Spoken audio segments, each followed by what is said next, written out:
Hallelujah. Please be seated. ದಯವಿಟ್ಟು ಉಟ್ಕಾರುவோம். ದಯವಿಟ್ಟು ಕುಳಿತುಕೊಳ್ಳಿರಿ. Praise be the holy name of God. தேவனுடைய பரிசுத்த நாமம் மகிமைப்படுவதாக. ಕರ್ತನ ಮಹಾ ಪವಿತ್ರ ನಾಮವು ಮಹಿಮೆ ಹೊಂದಲಿ. For a meditation, let's turn our Bibles to Ephesians 1 Timothy chapter 2 verse 16. நம்முடைய தியானத்துக்காக தீமோத்தேயுக்கு பரிசுத்த பவுல் எழுதின முதலாம் நிருபம் 2ஆம் அதிகாரம் 16ஆம் வசனத்துக்கு நேராக நம்முடைய கவனத்தை நாம் திருப்புவோம். ಈ ಸಂಜೆಯ ಧ್ಯಾನಕ್ಕೋಸ್ಕರವಾಗಿ ಸಂತ ಪೌಲನು 1 ತಿಮೋಥೆಯನಿಗೆ ಬರೆದಂತಹ 2ನೇ ಅಧ್ಯಾಯ 16ನೇ ವಾಕ್ಯಕ್ಕೆ ನಮ್ಮ ಸತ್ಯವೇದವನ್ನು ತಿರುಗಿಸೋಣ. எல்லாரையும் மீட்கும் பொருளாக தம்மை ஒப்பு கொடுத்த மனுஷனாகிய கிறிஸ்து இயேசு அவரே இதற்குரிய சாட்சி ஏற்ற காலங்களில் விளங்கி வருகிறது. Who gave himself a ransom for all to be testified in due time.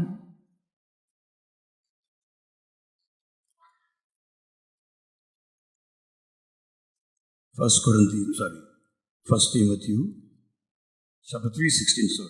முதலாம் தீமோத்தேயு 3ஆம் அதிகாரம் 16ஆம் வசனம். மன்னிக்கவும். ಕ್ಷಮಿಸಿ.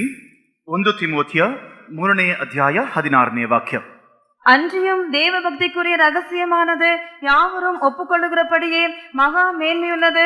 தேவன் மாம்சத்திலே வெளிப்பட்டார், ஆவியிலே நீதியுள்ளவர் என்று விளங்கப்பட்டார், தேவ தூதர்களால் காணப்பட்டார், புறஜாதிகளிடத்தில் பிரசங்கிக்கப்பட்டார், உலகத்திலே ವಿಶ್ವಾಸಿக்கப்பட்டார், ಮಹಿಮೆயிலே ಏರೆடுத்து ಕೊಳ್ಳப்பட்டார். ದೇವಭಕ್ತರಿಗೆ ಆಧಾರವಾಗಿರುವ ಸತ್ಯಾರ್ಥವು ಗಂಭೀರವಾದದೆಂಬುದಕ್ಕೆ ನಾವೆಲ್ಲರೂ ಒಪ್ಪಿಕೊಳ್ಳುತ್ತೇವೆ. ಅದೇನೆಂದರೆ ಆತನ ಶರೀರಧಾರಿಯಾಗಿ ಪ್ರತ್ಯಕ್ಷನಾದನು, ಆತ್ಮ ಸಂಬಂಧವಾಗಿ ಆತನೇ ಎಂದು ಸ್ಥಾಪಿಸಲ್ಪಟ್ಟನು, ದೇವದೂತರಿಗೆ ಕಾಣಿಸಿಕೊಂಡನು, ಅನ್ಯ ಜನರಲ್ಲಿ ಪ್ರಸಿದ್ಧಿ ಮಾಡಲ್ಪಟ್ಟನು, ಲೋಕದಲ್ಲಿ ನಂಬಲ್ಪಟ್ಟನು, ಪ್ರಭಾವ ಸ್ಥಾನದಲ್ಲಿ ಸೇರಿಸಲ್ಪಟ್ಟನು.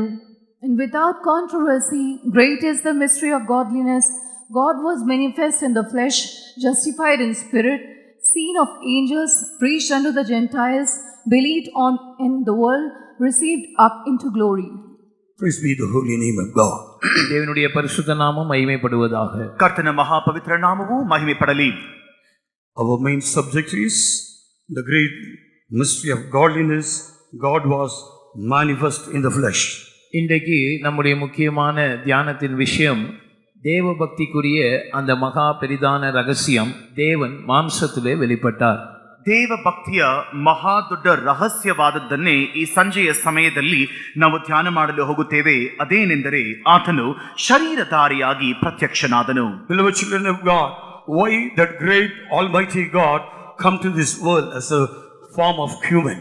அருமையான தேவனுடைய ஜனமே, மிகப்பெரிய சர்வ வல்லமையுள்ள தேவன் மனித ரூபத்தில் இந்த பூமிக்கு வர வேண்டிய அவசியம் என்ன? ಸರ್ವಶಕ್ತನಾಗಿರುವಂತಹ ದೇವರು ಮಾನವನ ಅವತಾರವೆತ್ತಿ ಇಹಲೋಕದಲ್ಲಿ ಬರಲು ಕಾರಣವೇನು ಪ್ರಿಯರೇ?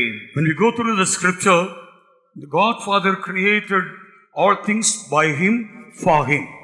நாம் வசனத்தில் படிக்கும்போது பிதாவாகிய தேவன் சகலத்தையும் குமாரனை கொண்டும் குமாரனுக்காகவும் சிருஷ்டித்தார் என்று படிக்கிறோம். ನಾವು ಸತ್ಯವೇದವನ್ನು ಆಳವಾಗಿ ಗಮನಿಸುವಾಗ ತಂದೆಯಾದ ದೇವರು ಆತನಿಂದಲೇ ಆತನಗೋಸ್ಕರವಾಗಿಯೇ ಸಕಲಾತಿಗಳನ್ನು ಉಂಟು ಮಾಡಿದನು ಎಂದು ನೋಡುತ್ತೇವೆ. Colossians chapter 1 verse 16, when we read, we can clearly understand about these words.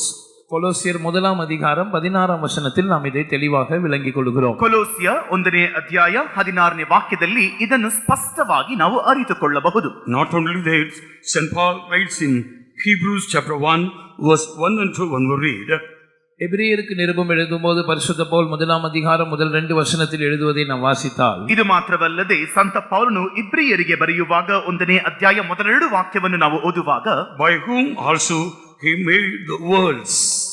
அவரை கொண்டு உலகங்களை சிருஷ்டித்தார் என்று நாம் படிக்கிறோம். ಆತನ ಮೂಲಕವಾಗಿ ಈ ವಿಶ್ವವನ್ನೇ ನಿರ್ಮಾಣ ಮಾಡಿದನು ಎಂದು ನೋಡುತ್ತೇವೆ. Yes, this great and almighty God came into the world as a human form because of the man's transgression. பெரியவரும் சர்வ வல்லமையுள்ளவருமாகிய இந்த தேவன் மனித அவதாரம் எடுத்து இந்த பூமிக்கு வந்ததன் காரணம் மனிதனுடைய மீறுதல். ಮಹಾ ದೊಡ್ಡ ದೇವರು, ಸರ್ವಶಕ್ತನಾದ ದೇವರು ಒಂದು ಮಾನವನ ಅವತಾರವನ್ನು ಎತ್ತಿಕೊಂಡು ಇಹಲೋಕಕ್ಕೆ ಬರಲು ಮುಖ್ಯ ಕಾರಣ ಈ ಮನುಷ್ಯನ ಅಪರಾಧಗಳೇ. We all of you know God created man in his own image and likeness, and God created Adam and Eve and put him in the Garden of Eden. தேவன் ஆதாமையும் ஏவாளையும் சிருஷ்டித்த போது அந்த ஆதி மனுஷர்கள் தேவனுடைய சாயலாகவும் தேவனுடைய ரூபத்தின்படியும் சிருஷ்டிக்கப்பட்டு தேவன் அவர்களை ஏதேனும் தோட்டத்திலே வைத்தார் என்று நாம் அறிந்திருக்கிறோம். ದೇವರು ಮಾನವನನ್ನು ನಿರ್ಮಿಸುವಾಗ ಆತನ ಸ್ವಂತ ರೂಪದಲ್ಲಿಯೇ ಆತನ ಸ್ವಂತದ ಹೋಲಿಕೆಯ ಅನುಸಾರವಾಗಿಯೇ ನಿರ್ಮಾಣ ಮಾಡಿ ಆದಾಮ್ ಮತ್ತು ಅವಳನ್ನು ಈ ಏದೇನ್ ತೋಟದಲ್ಲಿ ಇರಿಸಿದನು ಎಂಬ ಸತ್ಯಾರ್ಥವನ್ನು ನಾವೆಲ್ಲರೂ ಚೆನ್ನಾಗಿಯೇ ಅರಿತಿದ್ದೇವೆ. Genesis chapter 2 verse 15 when we read, ஆதியாகமம் 2ஆம் அதிகாரம் 15ஆம் வசனத்தை நாம் வாசிக்கும் பொழுது, ಆದಿಕಾಂಡ 2ನೇ ಅಧ್ಯಾಯ 15ನೇ ವಾಕ್ಯದಲ್ಲಿ ಓದುವಾಗ, God put the Adam in the garden of Eden to keep his garden and trust his garden. தேவன் ஆதி மனுஷனை அதாவது ஆதாமை இந்த தோட்டத்தை காக்கவும் பண்படுத்தவும் ஏதேனும் தோட்டத்தில் கொண்டு வந்து வைக்கிறார். ಯೆಹೋವ ದೇವರು ಆ ಮನುಷ್ಯನನ್ನು ಕರೆಕೊಂಡು ಹೋಗಿ ಏದೇನ್ ತೋಟವನ್ನು ವ್ಯವಸಾಯ ಮಾಡುವುದಕ್ಕೂ ಕಾಯುವುದಕ್ಕೂ ಅದರಲ್ಲಿ ಇಟ್ಟನು ಎಂದು ನೋಡುತ್ತೇವೆ. God gave the commandments to Adam and Eve, saying, of every tree of this garden thou mayest freely eat. தேவன் அவனுக்கு ஒரு கட்டளையாக சொன்ன காரியம் என்னவென்றால், நீ தோட்டத்தில் உள்ள சகல விருட்சங்களின் கனியையும் புசிக்கவே புசிக்கலாம். ಇದಲ್ಲದೆ ಯೆಹೋವ ದೇವರು ಆ ಮನುಷ್ಯನಿಗೆ ನೀನು ತೋಟದಲ್ಲಿರುವ ಎಲ್ಲಾ ಮರಗಳ ಹಣ್ಣನ್ನು ಯಥೇಚ್ಛವಾಗಿ ತಿನ್ನಬಹುದು ಅಂದನು. But of the tree of knowledge of good and evil thou shalt not eat of it, for in the day that thou shalt eat thereof thou shalt surely die. ஆனாலும் நன்மை தீமை அறியத்தக்க விருட்சத்தின் கனியை நீ புசிக்க வேண்டாம், அதை நீ புசிக்கும் நாளில் சாகவே சாவாய். ಆದರೆ ಒಳ್ಳೆಯದರ ಕೆಟ್ಟದರ ಅರಹನ್ನು ಹುಟ್ಟಿಸುವ ಮರದ ಹಣ್ಣನ್ನು ಮಾತ್ರ ನೀನು ತಿನ್ನಕೂಡದು, ತಿಂದ ದಿನದಂದೇ ನೀನು ಖಂಡಿತವಾಗಿ ಸಾಯುವಿ ಎಂದು ವಿಧಿಸಿದನು. We all of you know Genesis chapter 2 verse 16 and 17. We will read these words. நாம் எல்லாருக்கும் இது அறிந்திருக்க ஒரு காரியமா இருக்கிறது. ஆதியாகமம் 2ஆம் அதிகாரம் 16, 17 நாம் இதை வாசிக்கலாம். ನಾವೆಲ್ಲರೂ ಸಹಜವಾಗಿ ಅರಿತಂತಹ ಈ ಸಂಗತಿಗಳನ್ನು ಆದಿಕಾಂಡ 2ನೇ ಅಧ್ಯಾಯ 16 ಮತ್ತು 17ನೇ ವಾಕ್ಯದಲ್ಲಿ ನಾವು ಓದಬಹುದು. Yes, beloved children of God, Adam and Eve, our forefather, transgressed the commandments of God, due to the reason sin ruled over all the mankind. ஆம், அருமையான தேவனுடைய ஜனமே, நம்முடைய முற்பிதாக்களாகிய ஆதாமும் ஏவாளும் தேவனுடைய கட்டளைக்கு கீழ்ப்படியாமை காண்பித்து மீறுதல் காண்பித்தபடியினால் இப்பொழுது முழு மனிதகுலமும் மீறுதலுக்கு ಉட்ಪಟ್ಟது, ಪಾಪம் ಮನಿದನುக்குள் ಪ್ರವೇಶಿಸಿತು. ಹೌದು ಪ್ರಿಯರೇ, ನಾವು ಅರಿತುಕೊಳ್ಳಬೇಕಾದ ವಿಷಯವೇನೆಂದರೆ, ನಮ್ಮ ಪೂರ್ವಜರಾದ ಆದಾಮ್ ಮತ್ತು ಅವ್ವಳು ದೇವರು ವಿಧಿಸಿದಂತಹ ಆ ವಿಧಿಗಳನ್ನು ಮೀರಿದ್ದರಿಂದ ಆ ಪಾಪಕ್ಕೆ ಒಳಪಟ್ಟರು. ಇದರ ಮೂಲಕವಾಗಿ ಇಡೀ ಮಾನವ ಸಂತಾನವೇ ಪಾಪಕ್ಕೆ ಒಳಪಟ್ಟಿತು. The word of God clearly says transgression of the law is sin. நியாய பிரமாணத்தை மீறுவதே பாவம் என்று வசனம் நமக்கு தெளிவாக சொல்லி தருகிறது. ನಾವು ಧರ್ಮವನ್ನು ಮೀರುವುದೇ ಪಾಪ ಎಂದು ಸತ್ಯವೇದವು ಸ್ಪಷ್ಟವಾಗಿ ಹೇಳುತ್ತದೆ. When we read 1 John chapter 3 verse 4, முதலாம் யோவான் 3ஆம் அதிகாரம் 4ஆம் வசனத்தை நாம் படிக்கும்போது, 1 ಯೋಹಾನ 3ನೇ ಅಧ್ಯಾಯ 4ನೇ ವಾಕ್ಯವನ್ನು ನಾವು ಓದುವಾಗ, transgression of the law is sin.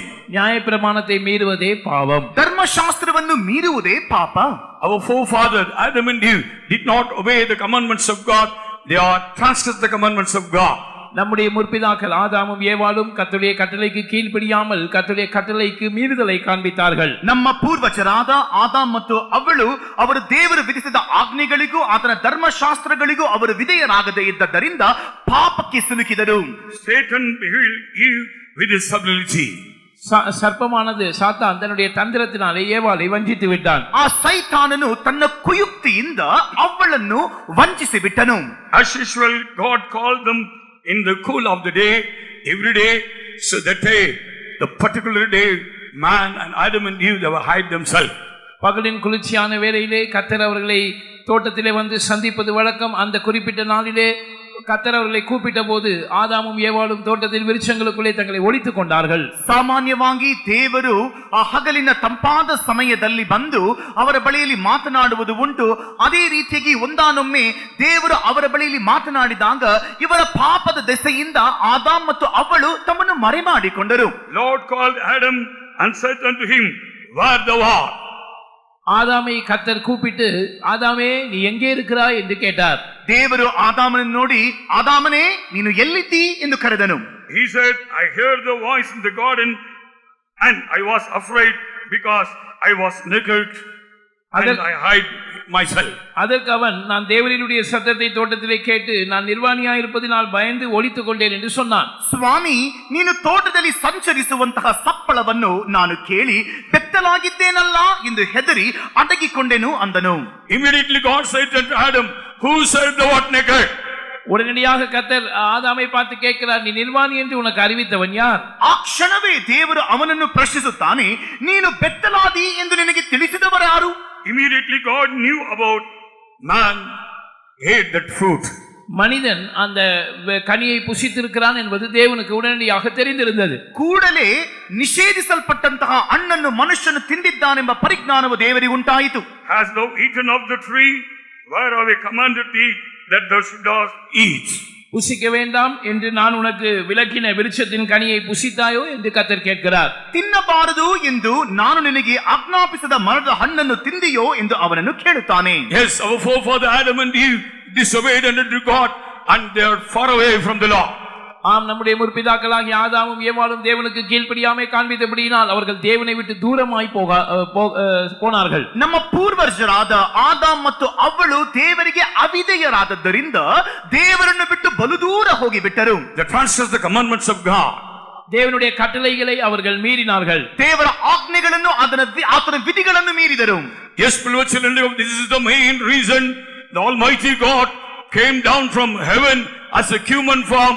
He gave his life on the cross of Calvary to redeem the mankind from the fallen sin. மனிதனுடைய அந்த விழுந்து போன நிலவரத்திலிருந்து மனிதனை தூக்கி எடுக்கும்படியாகவே அவனுடைய மீறுதலின் நிமித்தமே பெரியவரும் சர்வ வல்லமை உள்ளவருமாகிய கர்த்தர் மனித அவதாரம் எடுத்து இந்த பூமிக்கு வந்து கல்வாரி சிலுவையில் தம்முடைய ஜீவனை கொடுத்தார். ಇದಕ್ಕೋಸ್ಕರವಾಗಿಯೇ ಮಹೋನ್ನತನು ಮಹಾ ಸರ್ವಶಕ್ತನಾದಂತಹ ದೇವರು ಮಾನವನು ಮಾಡಿದಂತಹ ದ್ರೋಹದ ದೆಸೆಯಿಂದ ಪಾಪದ ದೆಸೆಯಿಂದ ಅವನನ್ನು ಬಿಡಿಸುವುದಕ್ಕಾಗಿಯೂ ಅವನನ್ನು ವಿಮೋಚಿಸುವುದಕ್ಕಾಗಿಯೂ ಪರಲೋಕದ ಎಲ್ಲಾ ಭೋಗಗಳನ್ನು ಬಿಟ್ಟು ಆತನ ಧರೆಗೆ ಸಾಮಾನ್ಯ ಮನುಷ್ಯನ ಆಕಾರದಲ್ಲಿ ಬಂದಿಳಿದನು. So St. Paul writes, God was manifest in the flesh. எனவேதான் பரிசுத்த பவுல் எழுதுகிறார், தேவன் மாம்சத்திலே வெளிப்பட்டார். ಆದ್ದರಿಂದಲೇ ಸಂತ ಪೌಲನು ದೇವರು ಶರೀರ ಭಾವದಲ್ಲಿ ಆತನು ಪ್ರತ್ಯಕ್ಷನಾದನು. When the man were transgressed the commandments of God, he loosed the 7 kinds of the great blessings. மனிதன் தேவனுடைய கட்டளையை மீறின போது தேவன் அவனுக்கு தந்திருந்ததான ಮಹತ್ತಾನ 7 ಆಶೀರ್ವಾದங்களை ಇழந்து போனான். ಮನುಷ್ಯನು ದೇವರಿಗೆ ಅವಿಧೇಯತೆಯನ್ನು ತೋರಿ ಪಾಪ ಮಾಡಿದಾಗ ದೇವರು ಅವನಿಗೆ ಕೊಟ್ಟಂತಹ 7 ಆಶೀರ್ವಾದವನ್ನು ಮನುಷ್ಯನು ಕಳೆಕೊಂಡನು. First is the man lost his eternal life. முதலாவதாக மனிதன் நித்திய ஜீவனை இழந்தான். ಮೊದಲನೇದಾಗಿ ಮನುಷ್ಯನು ಅವನು ನಿತ್ಯ ಜೀವವನ್ನು ಕಳೆಕೊಂಡನು. Secondly, he lost the image of God. இரண்டாவது அவன் தேவனுடைய சாயலை இழந்தான். ಎರಡನೇದಾಗಿ ದೇವರ ಸ್ವಾರೂಪ್ಯವನ್ನು ಕಳೆಕೊಂಡನು. Thirdly, he lost the glory of God. மூன்றாவதாக தேவனுடைய மகிமையை அவன் இழந்தான். ಮೂರನೇದಾಗಿ ದೇವರ ತೇಜಸ್ಸಾದ ಪ್ರಭಾವವನ್ನೇ ಕಳೆಕೊಂಡನು. Fourthly, he lost the fellowship with God. நான்காவதாக தேவனோடு அவனுக்கு இருந்த ஐக்கியத்தை அவன் இழந்தான். ನಾಲ್ಕನೇದಾಗಿ ದೇವರೊಂದಿಗೆ ಇರುವಂತಹ ಅನ್ಯೋನ್ಯತೆಯನ್ನು ಕಳೆಕೊಂಡನು. Fifthly, dominion and power and authority was lost. ஐந்தாவதாக அவனுக்கு கொடுக்கப்பட்டிருந்ததான ஆளுகையை, அவனுக்கு இருந்த அதிகாரத்தை அவன் இழந்து போனான். ಆಳ್ವಿಕೆ, ದೊರೆತನ, ಅಧಿಕಾರವನ್ನು ಐದನೇದಾಗಿ ಕಳೆಕೊಂಡನು. Sixthly, internal inheritance he lost. ஆறாவதாக அவனுக்கு கொடுக்கப்பட்ட நித்திய சுதந்திரத்தையும் அவன் இழந்தான். ಆರನೇದಾಗಿ ಅವನಿಗೆ ಕೊಡಲಾದಂತಹ ನಿತ್ಯ ಬಾಧ್ಯತೆಯನ್ನು ಕಳೆಕೊಂಡನು. Seventhly, he lost the immortality. ஏழாவது அழியாமையை அவன் இழந்து போனான். ಏಳನೇದಾಗಿ ಅಮರತ್ವವನ್ನು ಕಳೆಕೊಂಡನು. Yes, beloved children of God, when man had transgressed the commandments of God, they did sin against God. They had lost all the 7 kinds of important blessings.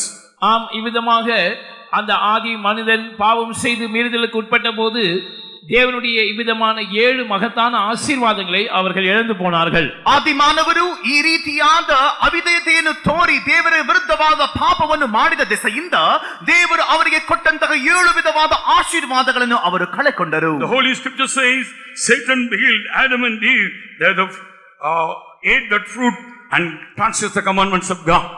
வேதவசனம் சொல்லுகிறது, சாத்தான் ஏவாளை வஞ்சித்து மோசம் போக்கினான். எனவே மனிதன் மீறுதலுக்கு உட்பட்டு அந்த விளக்கப்பட்ட விருட்சத்தின் கனியை புசித்து தேவனுக்கு கீழ்ப்படியாமை காட்டினான்.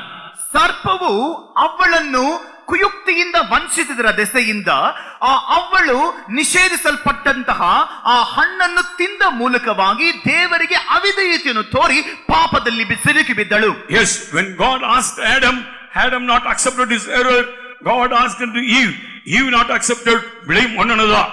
இதை பற்றி தேவன் ஆதாமிடத்தில் விசாரித்த போது ஆதாம் தன்னுடைய தவறை ஒற்றுக்கொள்ளவில்லை. ஏவாளிடத்தில் விசாரித்த போது ஏவாளும் அதை ஒத்துக்கொள்ளவில்லை. அவர்கள் ஒருவரை ஒருவர் குறை சொல்லிக் கொண்டிருந்தார்கள். ದೇವರು ಆದಾಮನನ್ನು ಏನಾಯಿತು ಎಂದು ಕೇಳುವಾಗ ತಪ್ಪು ನನ್ನದಲ್ಲ ಎಂದು ಹೆಂಡತಿಯ ಮೇಲೆ ಅವಳ ಮೇಲೆ ದೂರ ಆಡುತ್ತಾನೆ.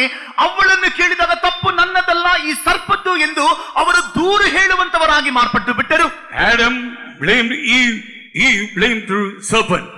ஆதாம் ஏவாள் மேல் பழி சுமத்தினான், ஏவாள் சர்ப்பத்தை குற்றம் சாட்டினாள். ಆದಾಮನು ಅವಳ ಮೇಲೆ ತಪ್ಪು ಹೊರಿಸುತ್ತಾನೆ, ಅವಳು ಸರ್ಪದ ಮೇಲೆ ತಪ್ಪು ಹೊರಿಸುತ್ತಾಳೆ. Eve said, serpent beguiled me, I did eat. ஏவாள் சொல்லுகிறாள், சர்ப்பமானது என்னை வஞ்சித்தது, நான் புசித்தேன். ಸ್ವಾಮಿ, ಸರ್ಪವು ನನ್ನನ್ನು ಮರುಳು ಮಾಡಿ ಬಿಟ್ಟದ್ದರಿಂದ ನಾನು ತಿಂದು ಬಿಟ್ಟೆನು ಅನ್ನುತ್ತಾಳೆ. So the Holy Scripture says, God said unto the serpent, I will put enmity between thee and the woman, and between thy seed and her seed. பரிசுத்த வேதம் சொல்லுகிறது, தேவன் சர்ப்பத்தை பார்த்து உனக்கும் ஸ்திரீக்கும் உன் வித்துக்கும் அவள் வித்துக்கும் பகை உண்டாக்குவேன் என்று சொல்லுகிறார். ಆಗ ದೇವರು ನಿನಗೂ ಆ ಸ್ತ್ರೀಗೂ ನಿನ್ನ ಸಂತಾನಕ್ಕೂ ಆ ಸ್ತ್ರೀಯ ಸಂತಾನಕ್ಕೂ ಹಾಗೆತನವಿರುವ ಹಾಗೆ ಮಾಡುವೆನೆಂದು ಸರ್ಪವನ್ನು ಶಪಿಸುತ್ತಾನೆ. Yes, the seed of woman shall bruise the head of the Satan. ஸ்திரீயின் வித்தாக வெளிப்படக்கூடியவர் இந்த சர்ப்பத்தின் தலையை நசுக்குவார் என்று தேவன் சொன்னார். ಈ ಸ್ತ್ರೀಯ ಸಂತಾನವು ಈ ಸರ್ಪದ ತಲೆಯನ್ನು ಜಜ್ಜಿ ಬಿಡುವುದು ಅಂದನು. Please read Genesis chapter 3 verse 15. ஆதியாகமம் 3ஆம் அதிகாரம் 15ஆம் வசனத்தில் நாம் அதை வாசிப்போம். ಆದಿಕಾಂಡ 3ನೇ ಅಧ್ಯಾಯ 15ನೇ ವಾಕ್ಯದಲ್ಲಿ ಇದನ್ನು ಓದಬಹುದು. உனக்கும் ஸ்திரீக்கும் உன் வித்துக்கும் அவள் வித்துக்கும் பகை உண்டாக்குவேன், அவர் உன் தலையை நசுக்குவார், நீ அவர் குதிங்காலை நசுக்குவாய் என்றார். ನಿನಗೂ ಈ ಸ್ತ್ರೀಗೂ ಈ ಸಂತಾನಕ್ಕೂ ಈ ಸ್ತ್ರೀಯ ಸಂತಾನಕ್ಕೂ ಹಗೆತನವಿರುವ ಹಾಗೆ ಮಾಡುವೆನು. ಈಕೆ ಸಂತಾನವು ನಿನ್ನ ತಲೆಯನ್ನು ಜಜ್ಜುವುದು, ನೀನು ಅದರ ಹಿಮ್ಮಡಿಯನ್ನು ಕಚ್ಚುವಿ ಎಂದು ಹೇಳಿದನು. And I will put enmity between thee and the woman, and between thy seed and her seed. It shall bruise the head, and thou shalt bruise his heel. According to the word of God, Christ came in the seed of woman. இந்த வேத வாக்கியத்தின் நிறைவேறுதலாக கிறிஸ்து ஸ்திரீயின் வித்தாக வெளிப்பட்டார். ದೇವರ ವಾಕ್ಯಾನುಸಾರವಾಗಿ ಕ್ರಿಸ್ತನು ಈ ಸ್ತ್ರೀಯ ಸಂತಾನವಾಗಿಯೇ ಹುಟ್ಟಿದನು. When you come to Galatians chapter 4 verse 4, when we read, கலாத்தியர் 4ஆம் அதிகாரம் 4ஆம் வசனத்தை நாம் வாசிக்கும்போது, ಗಲಾತ್ಯ 4ನೇ ಅಧ್ಯಾಯ 4ನೇ ವಾಕ್ಯವನ್ನು ಓದುವಾಗ, God sent forth his son made of a woman. காலங்கள் நிறைவேறிய போது ஒரு ஸ்திரீயின் வித்தாக தேவன் தம்முடைய குமாரனை அனுப்பினார் என்று நாம் படிக்கிறோம். ಸ್ತ್ರೀಯ ಸಂತಾನವಾಗಿ ದೇವರು ತನ್ನ ಪುತ್ರನನ್ನು ಕಳುಹಿಸಿಕೊಟ್ಟರು ಎಂದು ಗಲಾತ್ಯ 4:4 ಓದುತ್ತೇವೆ. Yes, beloved children of God, those serpent beguiled Adam and Eve in the Garden of Eden. Christ came into the world, the seed of woman, bruised the head of the Satan on the cross of Calvary. ஆம், அந்த Eden தோட்டத்திலே ஸ்திரீயை, அதாவது ஏவாளை சர்ப்பமானது தன்னுடைய தந்திரத்தினாலே வஞ்சித்தது. ஆனால் ஸ்திரீயின் வித்தாக கர்த்தராகிய இயேசு மாம்சத்திலே வெளிப்பட்டு கல்வாரி சிலுவையிலே அந்த சாத்தானுடைய தலையை அவர் நசுக்கினார். ಆ ಏದೇನ್ ತೋಟದಲ್ಲಿ ಈ ಸರ್ಪವಾದರೂ ಬಹಳ ಕುಯುಕ್ತಿಯಿಂದ ಅವಳನ್ನು ವಂಚಿಸಿ ಬಿಟ್ಟರೂ ಕೂಡ ಈ ಸ್ತ್ರೀಯ ಸಂತಾನವಾಗಿ ಶರೀರಧಾರಿಯಾಗಿ ಜನನವೆತ್ತಂತಹ ಕರ್ತನಾದ ಯೇಸು ಕ್ರಿಸ್ತನು ಆ ಸರ್ಪದ ತಲೆಯನ್ನು ಜಜ್ಜಿ ಆ ಕಲ್ವಾರಿ ಶಿಲುಬೆಯಲ್ಲಿ ಜಜ್ಜಿ ಬಿಟ್ಟನು. According to John's Gospel chapter 1 verse 1 and 14, when we read, யோவான் சுவிசேஷம் 1ஆம் அதிகாரம் 1ஆம் வசனம் 14ஆம் வசனத்தை நாம் வாசிக்கும்போது, ಯೋಹಾನನು ಬರೆದ ಸುವಾರ್ತೆ 1ನೇ ಅಧ್ಯಾಯ 1ನೇ ವಾಕ್ಯ ಮತ್ತು 14ನೇ ವಾಕ್ಯವನ್ನು ಓದುವಾಗ, the word was made flesh dwelt among us, and we beheld in his glory the glory as the only begotten of the Father, full of grace and truth. வார்த்தையா இருந்தவர் அந்த வார்த்தை மாம்சமாகி கிருபையினாலும் சத்தியத்தினாலும் நிறைந்தவராய் நமக்குள்ளே வாசம் பண்ணினார். தேவனுடைய ஒரே பேனாருடைய மகிமைக்கு ஒப்பான மகிமை அவருக்கு இருந்தது என்று நாம் படிக்கிறோம். ಆ ವಾಕ್ಯವೆಂಬಾತನು ನರಾವತಾರವೆತ್ತಿ ನಮ್ಮ ಮಧ್ಯದಲ್ಲಿ ವಾಸ ಮಾಡಿದನು. ನಾವು ಆತನ ಮಹಿಮೆಯನ್ನು ನೋಡಿದೆವು. ಆ ಮಹಿಮೆಯು ತಂದೆಯ ಬಳಿಯಿಂದ ಬಂದ ಒಬ್ಬನೇ ಮಗನಿಗೆ ಇರತಕ್ಕ ಮಹಿಮೆ ಮತ್ತು ಆತನು ಕೃಪೆಯಿಂದಲೂ ಸತ್ಯದಿಂದಲೂ ತುಂಬಿದವನಾಗಿದ್ದನು ಎಂದು ನೋಡುತ್ತೇವೆ. In the beginning was the word, and the word was with God, and word was God. ஆதியிலே வார்த்தை இருந்தது, அந்த வார்த்தை தேவனிடத்தில் இருந்தது, அந்த வார்த்தை தேவனாய் இருந்தது. ಆದಿಯಲ್ಲಿ ವಾಕ್ಯವಿತ್ತು, ಆ ವಾಕ್ಯವು ದೇವರ ಬಳಿಯಲ್ಲಿತ್ತು, ಆ ವಾಕ್ಯವೇ ದೇವರಾಗಿತ್ತು. Yes, that word was made flesh and dwelt among us, and we beheld in his glory the glory as the only begotten of the Father, full of grace and truth. அந்த வார்த்தை மாம்சமாகி கிருபையினாலும் சத்தியத்தினாலும் நிறைந்தவராய் நமக்குள்ளே வாசம் பண்ணினார். அவருடைய மகிமையை கண்டோம். அது பிதாவுக்கு ஒரே பேரானவருடைய மகிமைக்கு ஏற்ற மகிமையாகவே இருந்தது. ಈ ವಾಕ್ಯವೆಂಬಾತನೇ ನರಾವತಾರ ವ್ಯಕ್ತಿ ನಮ್ಮ ಮಧ್ಯದಲ್ಲಿ ವಾಸ ಮಾಡಿದನು. ನಾವು ಆತನ ಮಹಿಮೆಯನ್ನು ನೋಡಿದೆವು. ಆ ಮಹಿಮೆಯು ತಂದೆಯ ಬಳಿಯಿಂದ ಬಂದ ಒಬ್ಬನೇ ಮಗನಿಗೆ ಇರತಕ್ಕ ಮಹಿಮೆ. ಆತನು ಕೃಪೆಯಿಂದಲೂ ಸತ್ಯತೆಯಿಂದಲೂ ತುಂಬಿದವನಾಗಿದ್ದನು. St. Paul also clearly says about Hebrews chapter 2 verse 14 when we read, பரிசுத்த பவுல் மிகவும் தெளிவாக இதை குறித்து எபிரேயர் 2 அதிகாரம் 14 வசனத்தில் சொல்வதை நாம் வாசிக்கலாம். ಸಂತ ಪೌಲನು ಆತನು ಸ್ಪಷ್ಟವಾಗಿ ಇಬ್ರಿಯ 2ನೇ ಅಧ್ಯಾಯ 14ನೇ ವಾಕ್ಯದಲ್ಲಿ ಇದನ್ನು ಒತ್ತಿ ಹೇಳುವುದನ್ನು ನೋಡುತ್ತೇವೆ. the children are partakers of the flesh and blood, he also himself likewise took part of the same. ஆதலால் பிள்ளைகள் மாம்சத்தையும் இரத்தத்தையும் உடையவர்களாய் இருக்க அவரும் அவர்களைப் போல மாம்சத்தையும் இரத்தத்தையும் உடையவரானார். ಆತನು ಇದಲ್ಲದೆ ಮಕ್ಕಳು ರಕ್ತ ಮಾಂಸದಾನಿಗಳಾಗಿರುವುದರಿಂದ ಆತನು ಅವರಂತೆಯೇ ಆದನು ಎಂದು ನೋಡುತ್ತೇವೆ. Hallelujah! The heavenly God left all the heavenly things.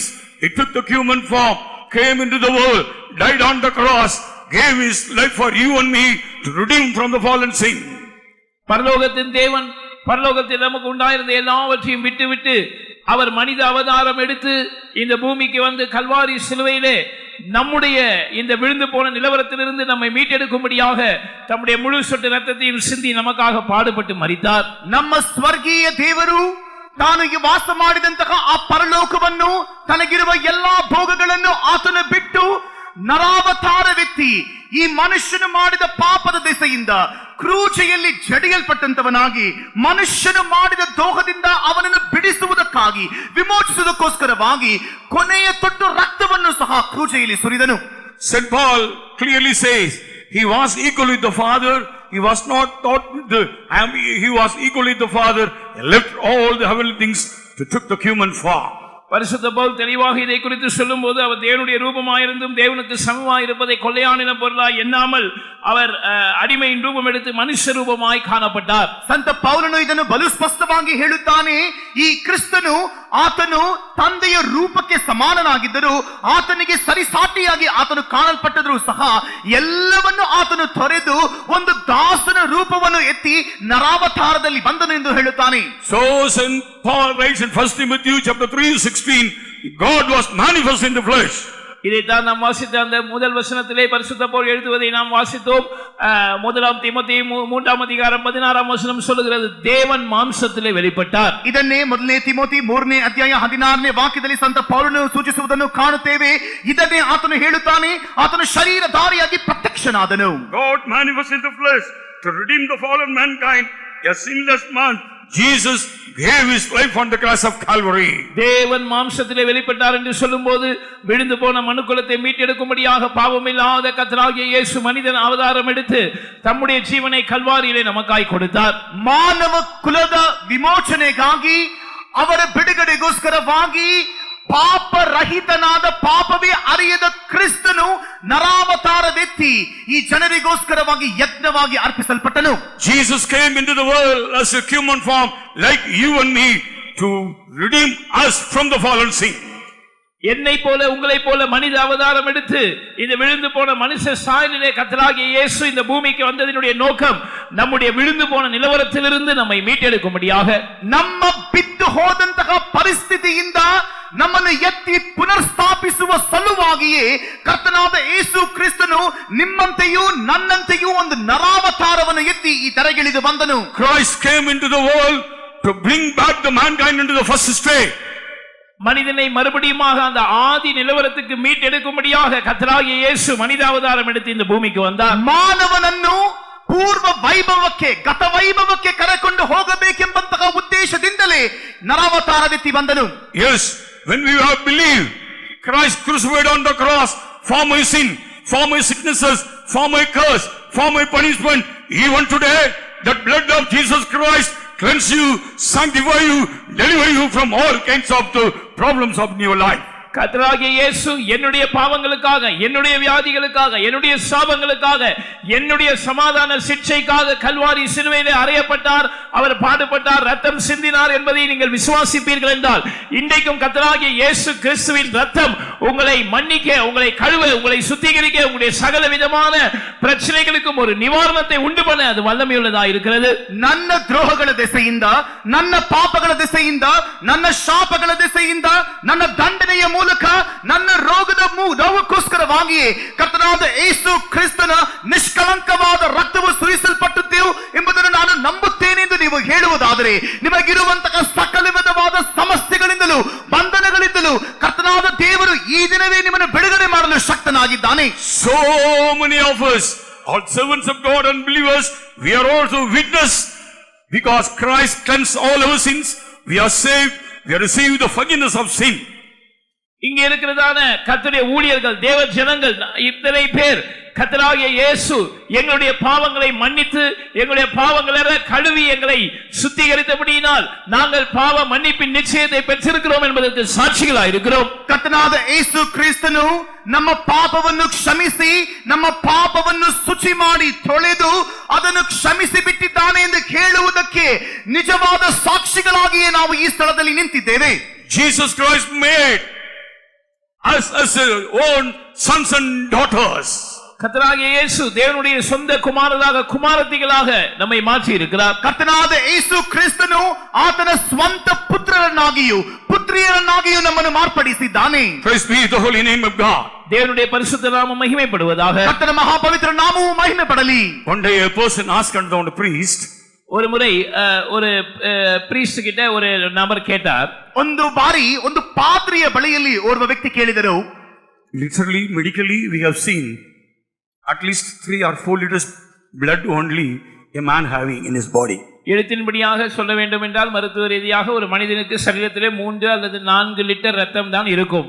ಅಕ್ಷರಃ ಅಥವಾ ವೈದ್ಯಕೀಯವಾಗಿಯೂ ನಾವು ಹೇಳಬೇಕಾದರೆ ಓರ್ವ ಮನುಷ್ಯನ ದೇಹದಲ್ಲಿ 3 ರಿಂದ 4 ಲೀಟರ್ ರಕ್ತಗಳಿರಬಹುದಷ್ಟೇ.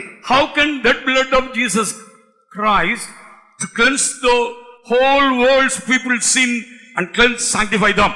ஒரு மனிதனாகிய கர்த்தராகிய இயேசுவின் ரத்தம் முழு மனுக்குலத்தின் பாவங்களையும் கழுவி சுத்திகரிக்க எப்படி முடியும் என்று கேட்டார். ಒಬ್ಬನೇ ಮನುಷ್ಯನಾದ ಕರ್ತನಾದ ಯೇಸು ಕ್ರಿಸ್ತನ ರುಧಿರವು ಯಾವ ರೀತಿಯಾಗಿ ಮಾನವ ಕುಲದ ಪಾಪವನ್ನೇ ಸಂಪೂರ್ಣವಾಗಿ ತೊಳೆಯಲು ಶಕ್ತಿಯುಳ್ಳದ್ದು ಎಂಬ ಪ್ರಶ್ನೆಯನ್ನು ಕೇಳಿದರು. Yes, beloved children of God, we all of you know the world filled the multitudes of people, but how can be this blood to cleanse all the people's sin and curse and punishment, forgive the sins?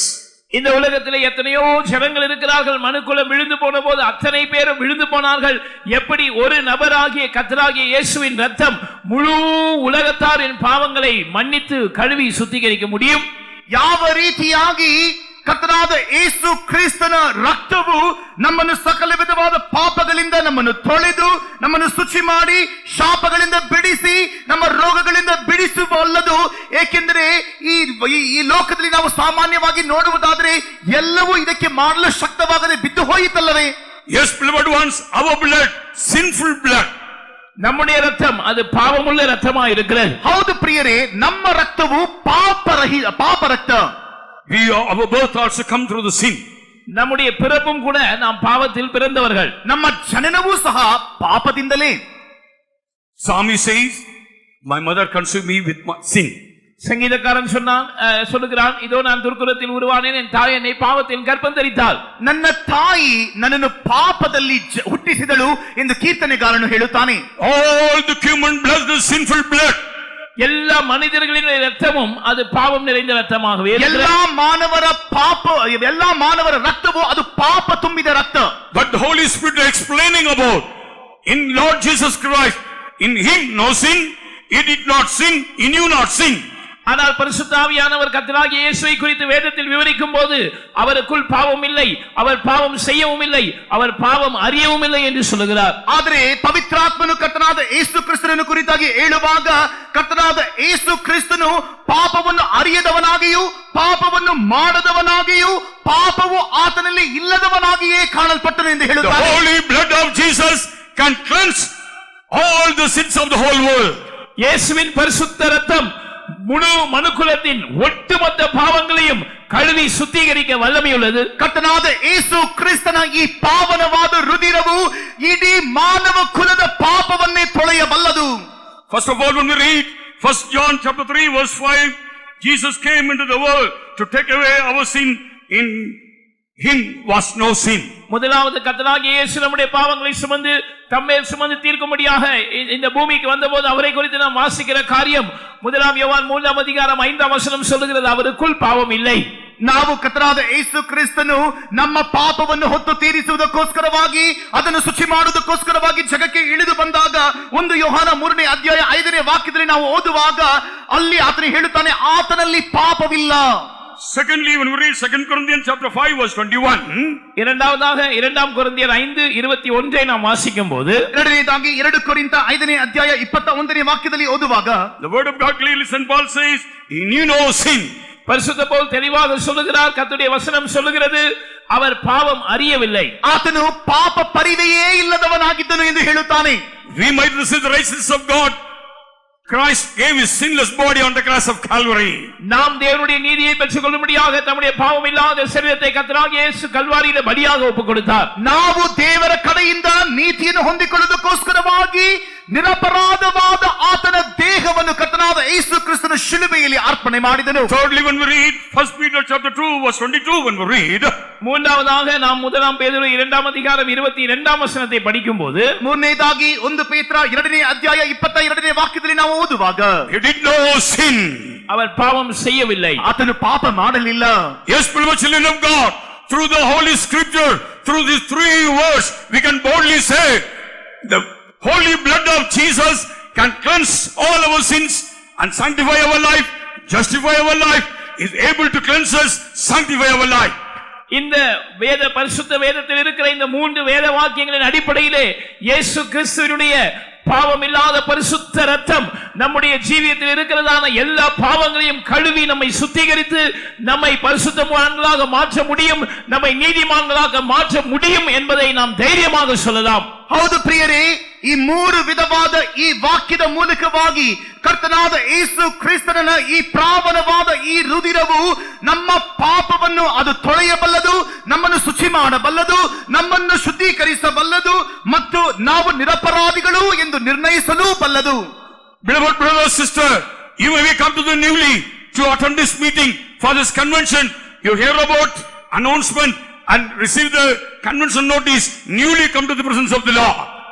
அருமையான சகோதரனே சகோதரியே, இந்த கன்வென்ஷனை குறித்து யாரோ உங்களுக்கு அறிவித்திருப்பார்கள். இந்த கன்வென்ஷனுடைய notice ஒருவேளை உங்களுடைய கையிலே கிடைத்திருக்கும். புதிதாக தேவ சமூகத்தில் இந்த கன்வென்ஷனுக்கு வந்து அமர்ந்திருக்கிற ஒரு நபராக நீங்கள் இருக்கலாம். ಪ್ರಿಯರೇ, ಒಂದು ವೇಳೆ ನೀವು ಈ ಸಮಾವೇಶನ ಕುರಿತಾಗಿ ನಾವು ಮಾಡುವ ಸಾರಿಕೆಗಳನ್ನು ಪ್ರಕಟಣೆಗಳನ್ನು ಕೇಳಿ ಈ ಸ್ಥಳಕ್ಕೆ ಬಂದಿರಬಹುದು, ಅಥವಾ ಕರಪತ್ರಗಳನ್ನು ಯಾರಾದರೂ ನಿಮಗೆ ಕೊಟ್ಟು ಅದರ ದಿಸೆಯಿಂದ ನೀವು ಇಲ್ಲಿ ಬಂದು ಕುಳಿತುಕೊಂಡಿರಬಹುದು. You may be a person you knew not about Lord Jesus Christ. கர்த்தராகிய இயேசுவை அறியாத ஒரு நபராக நீங்கள் இங்கே இருக்கலாம். ಕರ್ತನಾದ ಯೇಸು ಯಾರು ಎಂದು ತಿಳಿದವರಾಗಿಯೇ ನೀವು ಇಲ್ಲಿರಬಹುದು. We recommended the blood of Jesus. We recommend the cross of Calvary in this evening. You come to cross. Jesus will heal you. Jesus forgive all your sins. இயேசுவின் இரத்தத்தை, கல்வாரி சிலுவையை இந்த மாலை வேளையிலே நாங்கள் உங்களுக்கு பரிந்துரைக்கிறோம். நீங்கள் இயேசுவிடம் கல்வாரியிடம் அவருடைய இரத்தத்திடம் வாருங்கள். கர்த்தராகிய இயேசு உங்களுடைய பாவங்களை எல்லாம் மன்னிப்பார். அப்பொழுது உங்களுடைய வியாதிகளும் கூட சுகமாக்கப்படும். ಕರ್ತನಾದ ಯೇಸು ಕ್ರಿಸ್ತನ ಈ ಪಾವನವಾದ ರಕ್ತವನ್ನು, ಕಲ್ವಾರಿಯ ಶಿಲುಬೆಯನ್ನು ಈ ಸಮಯದಲ್ಲಿ ನಾವು ನಿಮಗಾಗಿ ಶಿಫಾರಸನ್ನು ಮಾಡುತ್ತೇವೆ. ನೀವು ಈತನನ್ನು ನಂಬಿ ಆತನ ಬಳಿಗೆ ಬರುವುದಾದರೆ ನಿಮಗಿರುವಂತಹ ಪಾಪ ಶಾಪ ರೋಗವನ್ನು ಆತನು ಬಿಡುಗಡೆ ಮಾಡುವನು. Who gave his life on the cross of Calvary, redeemed our sins from our fallen sins, that God is able to deliver you. He is able to deliver you from in your sins. நம்முடைய பாவங்களிலிருந்து நம்மை மீட்டெடுக்கும்படியாக, நம்முடைய விழுந்து போன நிலவரத்திலிருந்து நம்மை மீட்டெடுக்கும்படியாக தம்முடைய ஜீவனையை நமக்காக கொடுத்த கர்த்தராகிய இயேசு, அந்த தேவன் உங்களுடைய விழுந்து போன நிலவரத்தில் உங்களுடைய பாவத்திலிருந்து உங்களை மீட்டெடுக்க வல்லவராகவே இருக்கிறார். ನಮ್ಮ ಪಾಪಗಳಿಂದ ಬಿಡಿಸಲು, ನಮ್ಮ ಬೀಳ್ವಿಕೆಗಳಿಂದ ನಮ್ಮನ್ನು ಬಿಡಿಸಲು ಸಹಾಯ ಮಾಡಿದಂತಹ ಅದೇ ಯೇಸು ಕ್ರಿಸ್ತನು ನಿಮ್ಮ ಪಾಪಗಳನ್ನು, ನಿಮ್ಮ ಬೀಳುವಿಕೆಗಳನ್ನು ಆತನು ಬಿಡಿಸಲು ಶಕ್ತನೇ. ಸರಿ, He is able God to deliver us. Shall we praise God? அவர் நம்மை விடுவிக்க விடுவிக்க வல்லமை உள்ளவராய் இருக்கிறபடியால் நாம் தேவனை ஸ்தோத்திரம் பண்ணுவோம். ಆತನು ನಮ್ಮನ್ನು ಬಿಡಿಸಲು ಶಕ್ತನಾಗಿರುವುದರಿಂದ ನಾವು ದೇವರಿಗೆ ಸ್ತೋತ್ರ ಮಾಡೋಣ. Praise the Lord, praise the Lord, praise the Lord, praise the Lord, praise the Lord, praise the Lord, praise the Lord, praise the Lord, praise the Lord, praise the Lord, praise the Lord. When you go through the Ephesian Romans, ரோமருக்கு எழுதின நிருபத்தை நீங்கள் வாசித்தால், ರೋಮಾಪುರದವರಿಗೆ ಬರೆದ ಪತ್ರಿಕೆಯನ್ನು ಓದುವಾಗ St. Paul clearly says, பரிசுத்த பவுல் தெளிவாக சொல்லுகிறார். ಸಂತ ಪೌಲನು ಸ್ಪಷ್ಟವಾಗಿ ಹೇಳುತ್ತಾನೆ. Romans chapter 5 verse 17 to 19. ரோமர் 5ஆம் அதிகாரம் 17 முதல் 19 வரை உள்ள வசனங்கள். ರೋಮಾಪುರದವರಿಗೆ 5ನೇ ಅಧ್ಯಾಯ 17ರಿಂದ 19ನೇ ವಾಕ್ಯದ ತನಕ. Yes. அல்லாமலும் ஒருவருடைய மீறுதலினாலே அந்த ஒருவன் மூலமாய் மரணம் ஆண்டு கொண்டிருக்க கிருபையின் பரிபூர்ணத்தையும் நீதியாகிய ஈவின் பரிபூர்ணத்தையும் பெறுகிறவர்கள் இயேசு கிறிஸ்து என்னும் ஒருவராலே ஜீவனை அடைந்து ஆழ்வார்கள் என்பது அதிக நிச்சயமாமே. ஆகையால் ஒரே மீறுதலினாலே எல்லா மனுஷருக்கும் ஆக்கினைக்கு ஏதுவான தீர்ப்பு உண்டானது போல ஒரே நீதியினாலே எல்லா மனுஷருக்கும் ஜீவனை அளிக்கும் நீதிக்கு ஏதுவான தீர்ப்பு உண்டாயிற்று. அன்றியும் ஒரே மனுஷனுடைய கீழ்ப்படியாமையினாலே அநேகர் பாவிகளாக்கப்பட்டது போல ஒருவருடைய கீழ்ப்படிதலினாலே அநேகர் நீதிமான்களாக்கப்படுவார்கள். ಒಬ್ಬನು ಮಾಡಿದ ಅಪರಾಧದಿಂದ ಮರಣವು ಉಂಟಾಗಿ ಆ ಒಬ್ಬನ ದೆಸೆಯಿಂದಲೇ ಆಳುವುದಾದರೆ ದೇವರು ಧಾರಾಳವಾಗಿ ಅನುಗ್ರಹಿಸುವ ಕೃಪಾದಾನವನ್ನು ನೀತಿ ಎಂಬ ವರವನ್ನು ಹೊಂದಿದವರು ಯೇಸುಕ್ರಿಸ್ತನೆಂಬ ಈ ಒಬ್ಬ ಪುರುಷನ ಮೂಲಕ ಜೀವಭರಿತರಾಗಿ ಆಳುವುದು ಮತ್ತು ನಿಶ್ಚಯವಲ್ಲವೇ? ಹೀಗಿರಲಾಗಿ ಒಂದೇ ಅಪರಾಧದ ಮೂಲಕ ಎಲ್ಲ ಮನುಷ್ಯರಿಗೆ ಸಾಯಬೇಕೆಂಬ ನಿರ್ಣಯವು ಹೇಗೆ ಉಂಟಾಯಿತೋ ಹಾಗೆಯೇ ಒಂದೇ ಸತ್ಕಾರ್ಯದಿಂದ ಎಲ್ಲ ಮನುಷ್ಯರಿಗೆ ನೀತಿವಂತರೆಂಬ ನಿರ್ಣಯ ಉಂಟಾಗಿ ಜೀವವನ್ನು ಫಲಿಸುತ್ತದೆ. ಒಬ್ಬನ ಅವಿಧೇಯತ್ವದಿಂದ ಎಲ್ಲರೂ ಹೇಗೆ ಪಾಪಿಗಳಾದರೋ ಹಾಗೆಯೇ ಒಬ್ಬನ ವಿಧೇಯತ್ವದಿಂದ ಎಲ್ಲರೂ ನೀತಿವಂತರಾಗುವರು. For if by one man's offense death reigned by one, much more they which receive abundance of grace and of gift of righteousness shall reign in life by one Jesus Christ. Therefore, as by the offense of one judgment came upon all men to condemnation, even so by the righteousness of one the free gift came upon all men unto justification of life. For as by one man's disobedience many were made sinners, so by the obedience of one shall many be made righteous. Hallelujah! By the one man's obedience of one shall many be made righteous. ஒருவருடைய கீழ்ப்படிதலினாலே அநேகர் நீதிமான்களாக்கப்படுவார்கள். ಒಬ್ಬರೇ ಒಬ್ಬರ ವಿಧೇಯತೆಯಿಂದ ಅನೇಕರು ನೀತಿವಂತರಾಗುವರು. He mentioning about one man's disobedience. It means disobedience of the Adam. அதற்கு முன்னதாக ஒரு மனுஷனுடைய கீழ்ப்படியாமை குறித்து அந்த வசனத்தில் பவுல் சொல்லுகிறார். அது ஆதாமுடைய கீழ்ப்படியாமையை குறிக்கிறது. ಇಲ್ಲಿ ಒಬ್ಬನ ಅವಿಧೇಯತೆಯನ್ನು ಕುರಿತಾಗಿ ಸಂತ ಪೌಲನು ಹೇಳುವಾಗ ಅವನು ಆದಾಮನ ವಿಷಯವಾಗಿ ಹೇಳುತ್ತಾನೆ. Yes, the last Adam, Jesus Christ, came into the world. பிந்தின ஆதாமாக கர்த்தராகிய இயேசு இந்த பூமிக்கு வந்தார். ಅಂತ್ಯದ ಆದಾಮನಾಗಿ ಕರ್ತನಾದ ಯೇಸು ಕ್ರಿಸ್ತನು ಈ ಧರಣಿಗೆ ಇಳಿದು ಬಂದನು. By the one man's obedience of one shall many be made righteous. அந்த ஒருவருடைய கீழ்ப்படிதலினாலே அநேகர் நீதிமான்களாக்கப்படுவார்கள். ಒಬ್ಬನ ವಿಧೇಯತೆಯಿಂದ ಎಲ್ಲರೂ ನೀತಿವಂತರಾಗುವರು. Yes, beloved children of God, for some important purpose Christ came into the world and took the human form. ஆம், ஒரு முக்கியமான நோக்கத்தோடு கர்த்தராகிய இயேசு இந்த உலகத்துக்கு மனித அவதாரத்தில் வந்தார். ಒಂದು ಪ್ರಮುಖವಾದ ಸಂಕಲ್ಪದ ಪೂರೈಕೆಗೋಸ್ಕರವಾಗಿ ಕರ್ತನಾದ ಯೇಸು ಕ್ರಿಸ್ತನು ಮಾನವನ ಅವತಾರದಲ್ಲಿ ಜಗಕ್ಕಿಳಿದು ಬಂದನು. First of all, Christ came into the world to destroy the powers of the Satan. முதலாவதாக பிசாசினுடைய வல்லமையை அழிக்கும்படியாக கிறிஸ்து இந்த உலகத்தில் வந்தார். ಮೊದಲನೇದಾಗಿ ಶೈತಾನನ ಶಕ್ತಿಗಳನ್ನು ನಾಶ ಮಾಡಿ ಬಿಡುವುದಕ್ಕೋಸ್ಕರವಾಗಿ ಮೊದಲನೇದಾಗಿ ಯೇಸು ಈ ಧರಣಿಗೆ ಇಳಿದು ಬಂದನು. First John chapter 3 verse 8 when we read, முதலாம் யோவான் 3ஆம் அதிகாரம் 8ஆம் வசனத்தை நாம் வாசித்தால், ಒಂದು ಯೋಹಾನ 3ನೇ ಅಧ್ಯಾಯ 8ನೇ ವಾಕ್ಯದಲ್ಲಿ ಓದುವಾಗ, Son of Man came into the world to destroy the powers of the Satan. பிசாசினுடைய கிரியைகளை அழிக்கும்படிக்கே தேவகுமாரன் இந்த உலகத்தில் வெளிப்பட்டார். ಈ ಶೈತಾನನ ಕೆಲಸಗಳನ್ನು ಲಯ ಮಾಡುವುದಕ್ಕೋಸ್ಕರವಾಗಿಯೇ ದೇವಕುಮಾರನು ಈ ಜಗದಲ್ಲಿ ಪ್ರತ್ಯಕ್ಷನಾದನು. We already read Satan beheld Eve through his stability due to the reason the whole world come to one sin. நாம் ஏற்கனவே கேட்டது போல சாத்தான் தன்னுடைய தந்திரத்தினாலே ஏவாளை வஞ்சித்த போது முழு உலகமும் அவனுடைய ஆளுகையின் கீழ் கொண்டு வரப்பட்டது. ನಾವು ಈಗಾಗಲೇ ಕೇಳಿದಂತೆ ಶೈತಾನನು ತನ್ನ ಕುಯುಕ್ತಿಯಿಂದ ಅವಳನ್ನು ಮರುಳು ಮಾಡಿದಾಗ ಇಡೀ ಮಾನವ ಕುಲವೇ ಪಾಪಕ್ಕೆ ಒಳಪಟ್ಟಿತು ಎಂದು ಅರಿತಿದ್ದೇವೆ. From the beginning he having experienced to deceive the people. ஆரம்பத்திலிருந்தே அவனுடைய வேலை மனிதரை வஞ்சிப்பதாகவே இருக்கிறது. ಪ್ರಾರಂಭದಿಂದಲೇ ಅವನ ಮುಖ್ಯ ಕೆಲಸವೇ ಮಾನವನನ್ನು ಮೋಸ ಮಾಡುವುದೇ. Read 1 John chapter 3 verse 8. முதலாம் யோவான் 3ஆம் அதிகாரம் 8ஆம் வசனத்தை வாசிப்போம். 1 யோவான 3:8. பாவம் செய்கிறவன் பிசாசினால் உண்டாயிருக்கிறான், ஏனெனில் பிசாசானவன் ஆதி முதல் பாவம் செய்கிறான். பிசாசினுடைய கிரியைகளை அழிக்கும்படிக்கே தேவனுடைய குமாரன் வெளிப்பட்டார். ಪಾಪ ಮಾಡುವವನು ಸೈತಾನಿಂದ ಹುಟ್ಟಿದವನಾಗಿದ್ದಾನೆ, ಆದಿಯಿಂದಲೂ ಸೈತಾನನು ಪಾಪ ಮಾಡುವವನಾಗಿದ್ದಾನಲ್ಲ. ಸೈತಾನನ ಕೆಲಸಗಳನ್ನು ಲಯ ಮಾಡುವುದಕ್ಕೋಸ್ಕರವೇ ದೇವಕುಮಾರನು ಪ್ರತ್ಯಕ್ಷನಾದನು. He that committed sin is of devil, for the devil sinned from the beginning. For this purpose the Son of God was manifested, that he might destroy the works of the devil. For this purpose the Son of Man God was manifest, that he might destroy the works of the devil. பிசாசினுடைய கிரியைகளை அழிக்கும்படிக்கே தேவனுடைய குமாரன் வெளிப்பட்டார். ಸೈತಾನನ ಈ ಕ್ರಿಯೆಗಳನ್ನು ಲಯ ಮಾಡುವುದಕ್ಕೋಸ್ಕರವಾಗಿಯೇ ದೈವ ಪುತ್ರನು ಪ್ರತ್ಯಕ್ಷನಾದನು. Yes, Jesus Christ came as a seed of woman, bruised the head of the Satan on the cross of Calvary. ஆம், ஸ்திரீயின் வித்தாக கர்த்தராகிய இயேசு இந்த உலகத்தில் வெளிப்பட்டு கல்வாரி சிலுவையிலே சாத்தானுடைய தலையை அவர் நசுக்கினார். ಕರ್ತನಾದ ಯೇಸು ಕ್ರಿಸ್ತನು ಸ್ತ್ರೀಯ ಸಂತಾನವಾಗಿ ಆತನು ನರಾವತಾರವಿತ್ತು ಈ ಜಗಕ್ಕೆ ಬಂದು ಶೈತಾನನ ತಲೆಯನ್ನು ಆತನ ಶಿಲುಬೆಯಲ್ಲಿ ಜಜ್ಜಿ ಬಿಟ್ಟನು. The word of God clearly says he put the open shape and triumph over the powers of the principalities and powers. வேதம் தெளிவாக சொல்லுகிறது, கல்வாரி சிலுவையிலே சாத்தானுடைய துரைத்தனங்கள் அதிகாரங்களை இயேசு உரிந்து கொண்டு வெளியரங்க கோலமாக்கி சிலுவையிலே அவைகளின் மேல் வெற்றி சிறந்தார். ಕರ್ತನಾದ ಯೇಸು ಕ್ರಿಸ್ತನು ಎಲ್ಲಾ ವಿಧವಾದ ದೊರೆತನಗಳನ್ನು, ಅಧಿಕಾರಗಳನ್ನು, ಶಕ್ತಿಗಳನ್ನು ದೇವರು ಕಲ್ವಾರಿ ಶಿಲುಬೆಯಲ್ಲಿ ಜಡಿದು ಅದನ್ನು ಸೋಲಿಸಿ ಜಯೋತ್ಸವನಾಗಿ ಮೆರೆದನು ಎಂದು ನೋಡುತ್ತೇವೆ. Victory is our victory. அவருடைய ஜெயம் நம்முடைய ஜெயமா இருக்கிறது. ಆತನ ಜಯ ನಮ್ಮ ಜಯವೂ ಕೂಡ. Those who are accepted in the name of Jesus Christ, God gave the power and authority as the sons of God. கர்த்தராகிய இயேசுவின் நாமத்தின் மேல் விசுவாசம் உள்ளவர்களாய் அவரை ஏற்றுக்கொண்டவர்கள் எத்தனை பேர்களோ அத்தனை பேரும் தேவனுடைய பிள்ளைகளாகும்படி தேவன் அவர்களுக்கு அதிகாரம் கொடுத்திருக்கிறார். ಕರ್ತನಾದ ಯೇಸು ಕ್ರಿಸ್ತನನ್ನು ಸಂಪೂರ್ಣವಾಗಿ ಯಾರು ಭರವಸೆವಿಟ್ಟು ನಂಬುತ್ತಾರೋ ಅಂತವರಿಗೆ ದೇವರ ಮಕ್ಕಳಾಗುವಂತಹ ಸರ್ವದ ಅಧಿಕಾರವನ್ನು ದೇವರು ನಮಗೆ ಕೊಟ್ಟಿದ್ದಾನೆ. God delivered us from the all kinds of device of the Satan. God gave the victory in our life.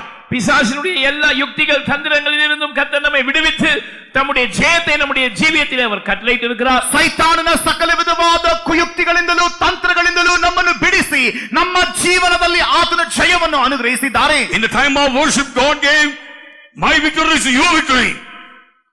ஆராதனை நேரத்திலே கர்த்தர் நம்மோடு பேசினார், என்னுடைய ஜெயம் உங்களுடைய ஜெயமா இருக்கிறது. ಆರಾಧನೆಯ ಸಂದರ್ಭದಲ್ಲಿ ದೇವರು ನಮ್ಮೊಟ್ಟಿಗೆ ಮಾತನಾಡುವಾಗ ನನ್ನ ಜಯವನ್ನು ನಾನು ನಿಮಗೆ ಕೊಡುತ್ತೇನೆ ಎಂದನು. Jesus overcame on the cross of Calvary all the powers of the Satan. Kalvari சிலுவையிலே சாத்தானுடைய எல்லா வல்லமைகளையும் கர்த்தராகிய இயேசு ஜெயித்தார். ಸೈತಾನನ ಸಕಲ ವಿಧವಾದ ಶಕ್ತಿಗಳನ್ನು ಕರ್ತನಾದ ಯೇಸು ಕ್ರಿಸ್ತನು Calvary ಶಿಲುಬೆಯಲ್ಲಿ ಜಯಿಸಿಬಿಟ್ಟನು. Every day we should be claiming that victory in our life. We should be bruised Satan in our feet also. ஒவ்வொரு நாளும் அந்த ஜெயத்தை நம்முடைய ஜீவியத்திலே நாம் சொந்த பாராட்டி சாத்தானை நம்முடைய கால்களின் கீழ் நசுக்கிக் கொண்டே இருக்க வேண்டும். ಪ್ರತಿಯೊಂದು ದಿನವೂ ಆ ಜಯದ ಮೇಲೆ ನಾವು ಹಕ್ಕನ್ನು ಸಾಧಿಸಿಕೊಂಡು ಶೈತಾನನನ್ನು ನಮ್ಮ ಕಾಲಿನ ಕೆಳಗೆ ಹಾಕಿ ತುಳಿಯಬೇಕು. So even today, Satan through his stability, through his devices, working against the people of God, those who are chosen for the New Jerusalem and Zion for heaven. ஆம், இன்றைக்கும் பரலோக ராஜ்யத்துக்காக தெரிந்தெடுக்கப்பட்டவர்கள், சியோன் புதிய எருசலேமுக்காக தெரிந்தெடுக்கப்பட்டவர்கள் அவர்களுக்கு விரோதமாக தம்முடைய தந்திரமான யுக்திகளை வைத்து சாத்தான் கிரியை செய்து கொண்டுதான் இருக்கிறான். ಈ ದಿವಸವೂ ಸಹ ಸೈತಾನನು ಬಹಳಷ್ಟು ಕುತಂತ್ರದಿಂದಲೂ ಕುಯುಕ್ತಿಯಿಂದಲೂ ಎಷ್ಟೋ ತಂತ್ರೋಪಾಯಗಳನ್ನು ಮಾಡಿ ನಮ್ಮ ವಿರುದ್ಧವಾಗಿ ಹೋರಾಟ ಮಾಡೋದಕ್ಕೆ ಮುಖ್ಯ ಕಾರಣ ನಾವು ನವ ಯೆರೂಸಲೇಮಿಗಾಗಿಯೂ ಸಿಯೋನಿಗಾಗಿಯೂ ಪರಲೋಕಕ್ಕೆ ಹೋಗುವುದಕ್ಕಾಗಿಯೂ ಆದುಕೊಳ್ಳಲ್ಪಟ್ಟಿದ್ದೇವೆ ಎಂಬುದಕ್ಕಾಗಿಯೇ. So St. Paul says, the people of God behave through the stability. Our mind should not be corrupted from the simplicity which is in Christ Jesus. எனவேதான் பரிசுத்த பவுல் தேவ ஜனங்களுக்கு எழுதும்போது சர்ப்பமானது தன்னுடைய தந்திரத்தினாலே ஏவாளை வஞ்சித்தது போல உங்கள் மனது கிறிஸ்து இயேசுவை பற்றிய உண்மையினின்று விலகும்படி கெடுக்கப்படக்கூடாது. ಕ್ರಿಸ್ತ ಯೇಸುವಿನಲ್ಲಿ ಇರುವಂತಹ ಆ ಸಾಧುತ್ವದಿಂದ ನಿಮ್ಮ ಮನಸ್ಸು ಅದು ದೂರವಾಗಿ ಹೋಗಕೂಡದು. ಏಕೆಂದರೆ ಶೈತಾನನು ಯಾವ ರೀತಿಯಾಗಿ ಅವಳನ್ನು ವಂಚಿಸಿದನೋ ಅದೇ ರೀತಿಯಾಗಿ ನೀವು ವಂಚಿಸಲ್ಪಡುತ್ತೀರಿ ಎಂದು ಭಯಪಡುತ್ತೇನೆ ಎಂದು ಪೌಲನು ಹೇಳುತ್ತಾನೆ. Beloved children of God, we are the people of God. We have no fear about the Satan. அருமையான தேவ ஜனமே, நாம் தேவனுடைய ஜனங்களாய் இருப்பதினால் சாத்தானை பற்றி நமக்கு எந்த பயமும் இல்லை. ಪ್ರೀತಿಯ ದೇವರ ಮಕ್ಕಳೇ, ನಾವು ದೇವ ಜನರಾಗಿರುವುದರಿಂದ ಶೈತಾನನ ವಿಷಯವಾದ ಯಾವುದೇ ಅಂಜಿಕೆಯೂ ನಮಗಿಲ್ಲ. Because the victorious Jesus is with us. ஏனென்றால் ஜெயவேந்தராகிய இயேசு நம்மோடு கூட இருக்கிறார். ಯಾಕೆಂದರೆ ಜಯವೀರನಾದ ಯೇಸು ನಮ್ಮೊಟ್ಟಿಗಿದ್ದಾರೆ. So St. Paul says, 2 Corinthians chapter 2 verse 11 when we read, எனவேதான் பரிசுத்த பவுல் 2 கொரிந்தியர் 2 அதிகாரம் 11 வசனத்தில் சொல்வதை நாம் வாசிக்கிறோம். ಆದ್ದರಿಂದಲೇ 2 ಕೊರಿಂಥ 2ನೇ ಅಧ್ಯಾಯ 11ನೇ ವಾಕ್ಯದಲ್ಲಿ ಸಂತ ಪೌಲನು ಹೇಳುವುದನ್ನು ನೋಡುತ್ತೇವೆ. we are not ignorant device of the Satan. அவருடைய தந்திரங்கள், சாத்தானுடைய தந்திரங்கள் நமக்கு தெரியாதவைகள் அல்லவே. ಸೈತಾನನ ಕುಯುಕ್ತಿಗಳು ನಾವು ಅರಿಯದವರಲ್ಲವಲ್ಲ.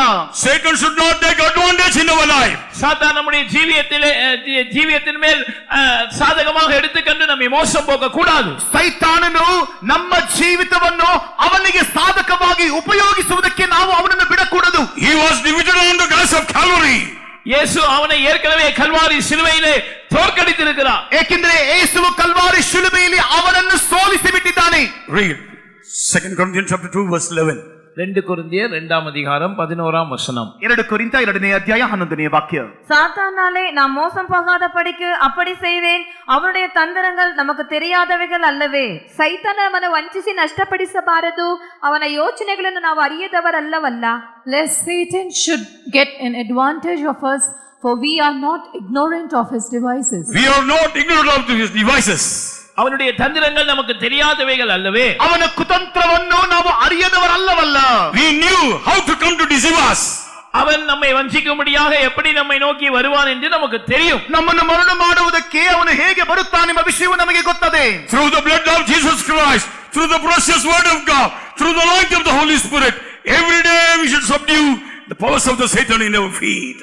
ஒவ்வொரு நாளும் கர்த்தராகிய இயேசுவின் விலையேறப்பெற்ற இரத்தத்தின் வல்லமையினாலே, தேவனுடைய விலையேறப்பெற்ற வார்த்தையின் வல்லமையினாலே, பரிசுத்தாவின் அபிஷேகத்தின் வல்லமையினாலே நாம் சாத்தானுடைய வல்லமைகளை நம்முடைய கால்களின் கீழ் கீழ்ப்படுத்திக் கொண்டே இருக்க வேண்டும். ಪ್ರತಿಯೊಂದು ದಿನವೂ ಕರ್ತನಾದ ಯೇಸು ಕ್ರಿಸ್ತನ ರಕ್ತದ ಮೂಲಕವಾಗಿಯೂ, ಆತನ ವಾಕ್ಯದ ಮೂಲಕವಾಗಿಯೂ, ಪರಿಶುದ್ಧಾತ್ಮನ ಅಭಿಷೇಕದ ಮೂಲಕವಾಗಿಯೂ ಸೈತಾನನನ್ನು ಪ್ರತಿಯೊಂದು ದಿನವೂ ನಮ್ಮ ಕಾಲಿನ ಕೆಳಗೆ ಹಾಕಿ ತುಳಿದುಕೊಂಡೇ ಇರಬೇಕು.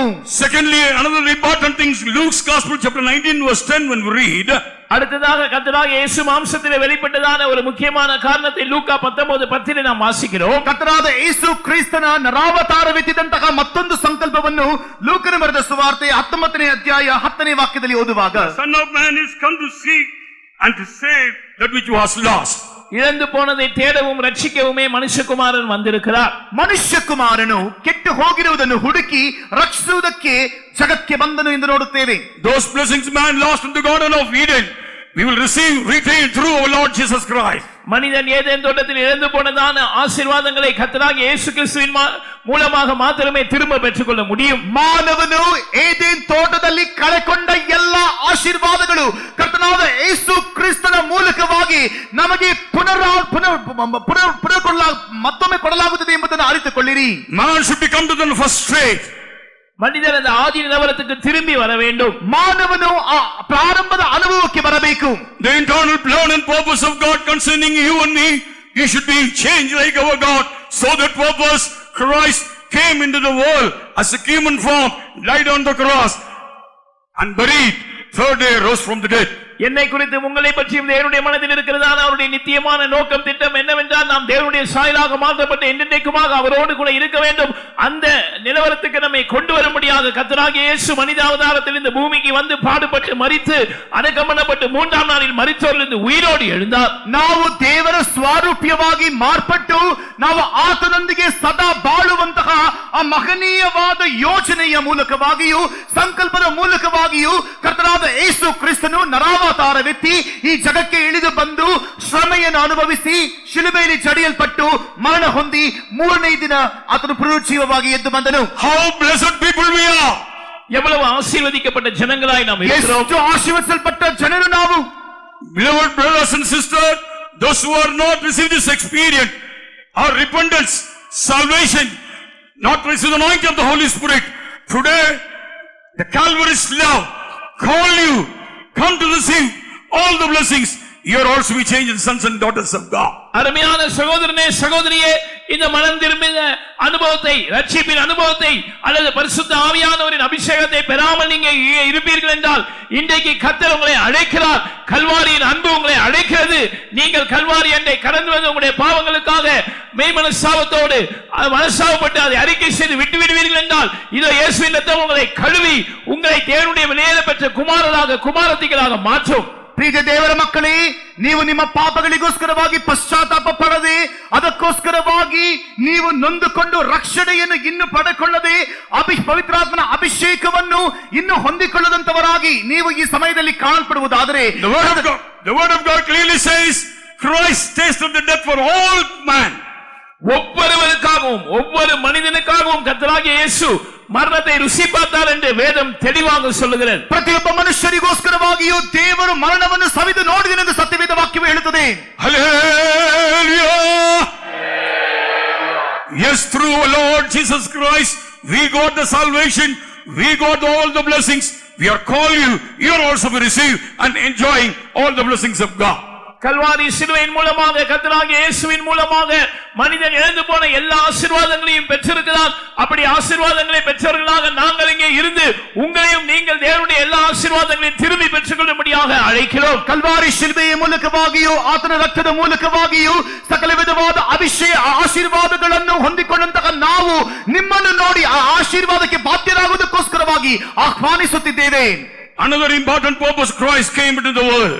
கர்த்தராகிய இயேசு இந்த உலகத்தில் வந்ததற்கான மற்றொரு முக்கியமான காரணம், ಕರ್ತನಾದ ಯೇಸು ಕ್ರಿಸ್ತನು ಈ ತರಗಿಳಿದು ಬಂದದಕ್ಕೆ ಮತ್ತೊಂದು ಮೂಲ ಉದ್ದೇಶ. Through the death he might destroy him that had power of death, that is the devil. தம்முடைய மரணத்தினாலே மரணத்துக்கு அதிகாரியான பிசாசானவனை அழிக்கும்படியாக அவர் இந்த உலகத்துக்கு வந்தார். ಆತನ ಮರಣದ ಮೂಲಕವಾಗಿ ಮರಣದ ಅಧಿಕಾರಿಯಾದ ಶೈತಾನನನ್ನು ನಾಶ ಮಾಡಿಬಿಡುವುದಕ್ಕಾಗಿ ಈ ಜಗಕ್ಕಿಳಿದು ಬಂದನು. Through the death of Jesus Christ he gave his life on the cross of Calvary and shed the last drop of blood for you and me to redeem the mankind. Kalvari சிலுவையிலே கர்த்தராகிய இயேசுவின் மரணத்தின் மூலமாக அவர் தம்முடைய கடைசி சொட்டு ரத்தத்தையும் சிந்தி தம்முடைய ஜீவனை நமக்காக கொடுத்தது மனுக்குலத்தை மீட்டெடுக்கும்படியாகவே. ಕರ್ತನಾದ ಯೇಸು ಕ್ರಿಸ್ತನು ಶಿಲುಬೆಯಲ್ಲಿ ಜಡಿಸಿಕೊಂಡು ಆತನ ಮರಣ ಹೊಂದಿ ತನ್ನ ಕೊನೆಯ ತೊಟ್ಟು ರಕ್ತವನ್ನು ಸಹ ಈ ಮಾನವ ಕುಲದ ವಿಮೋಚನೆಗಾಗಿಯೇ ಅವರ ಬಿಡುಗಡೆಗಾಗಿಯೇ ಕೊಟ್ಟನು. Hebrews chapter 2 verse 15.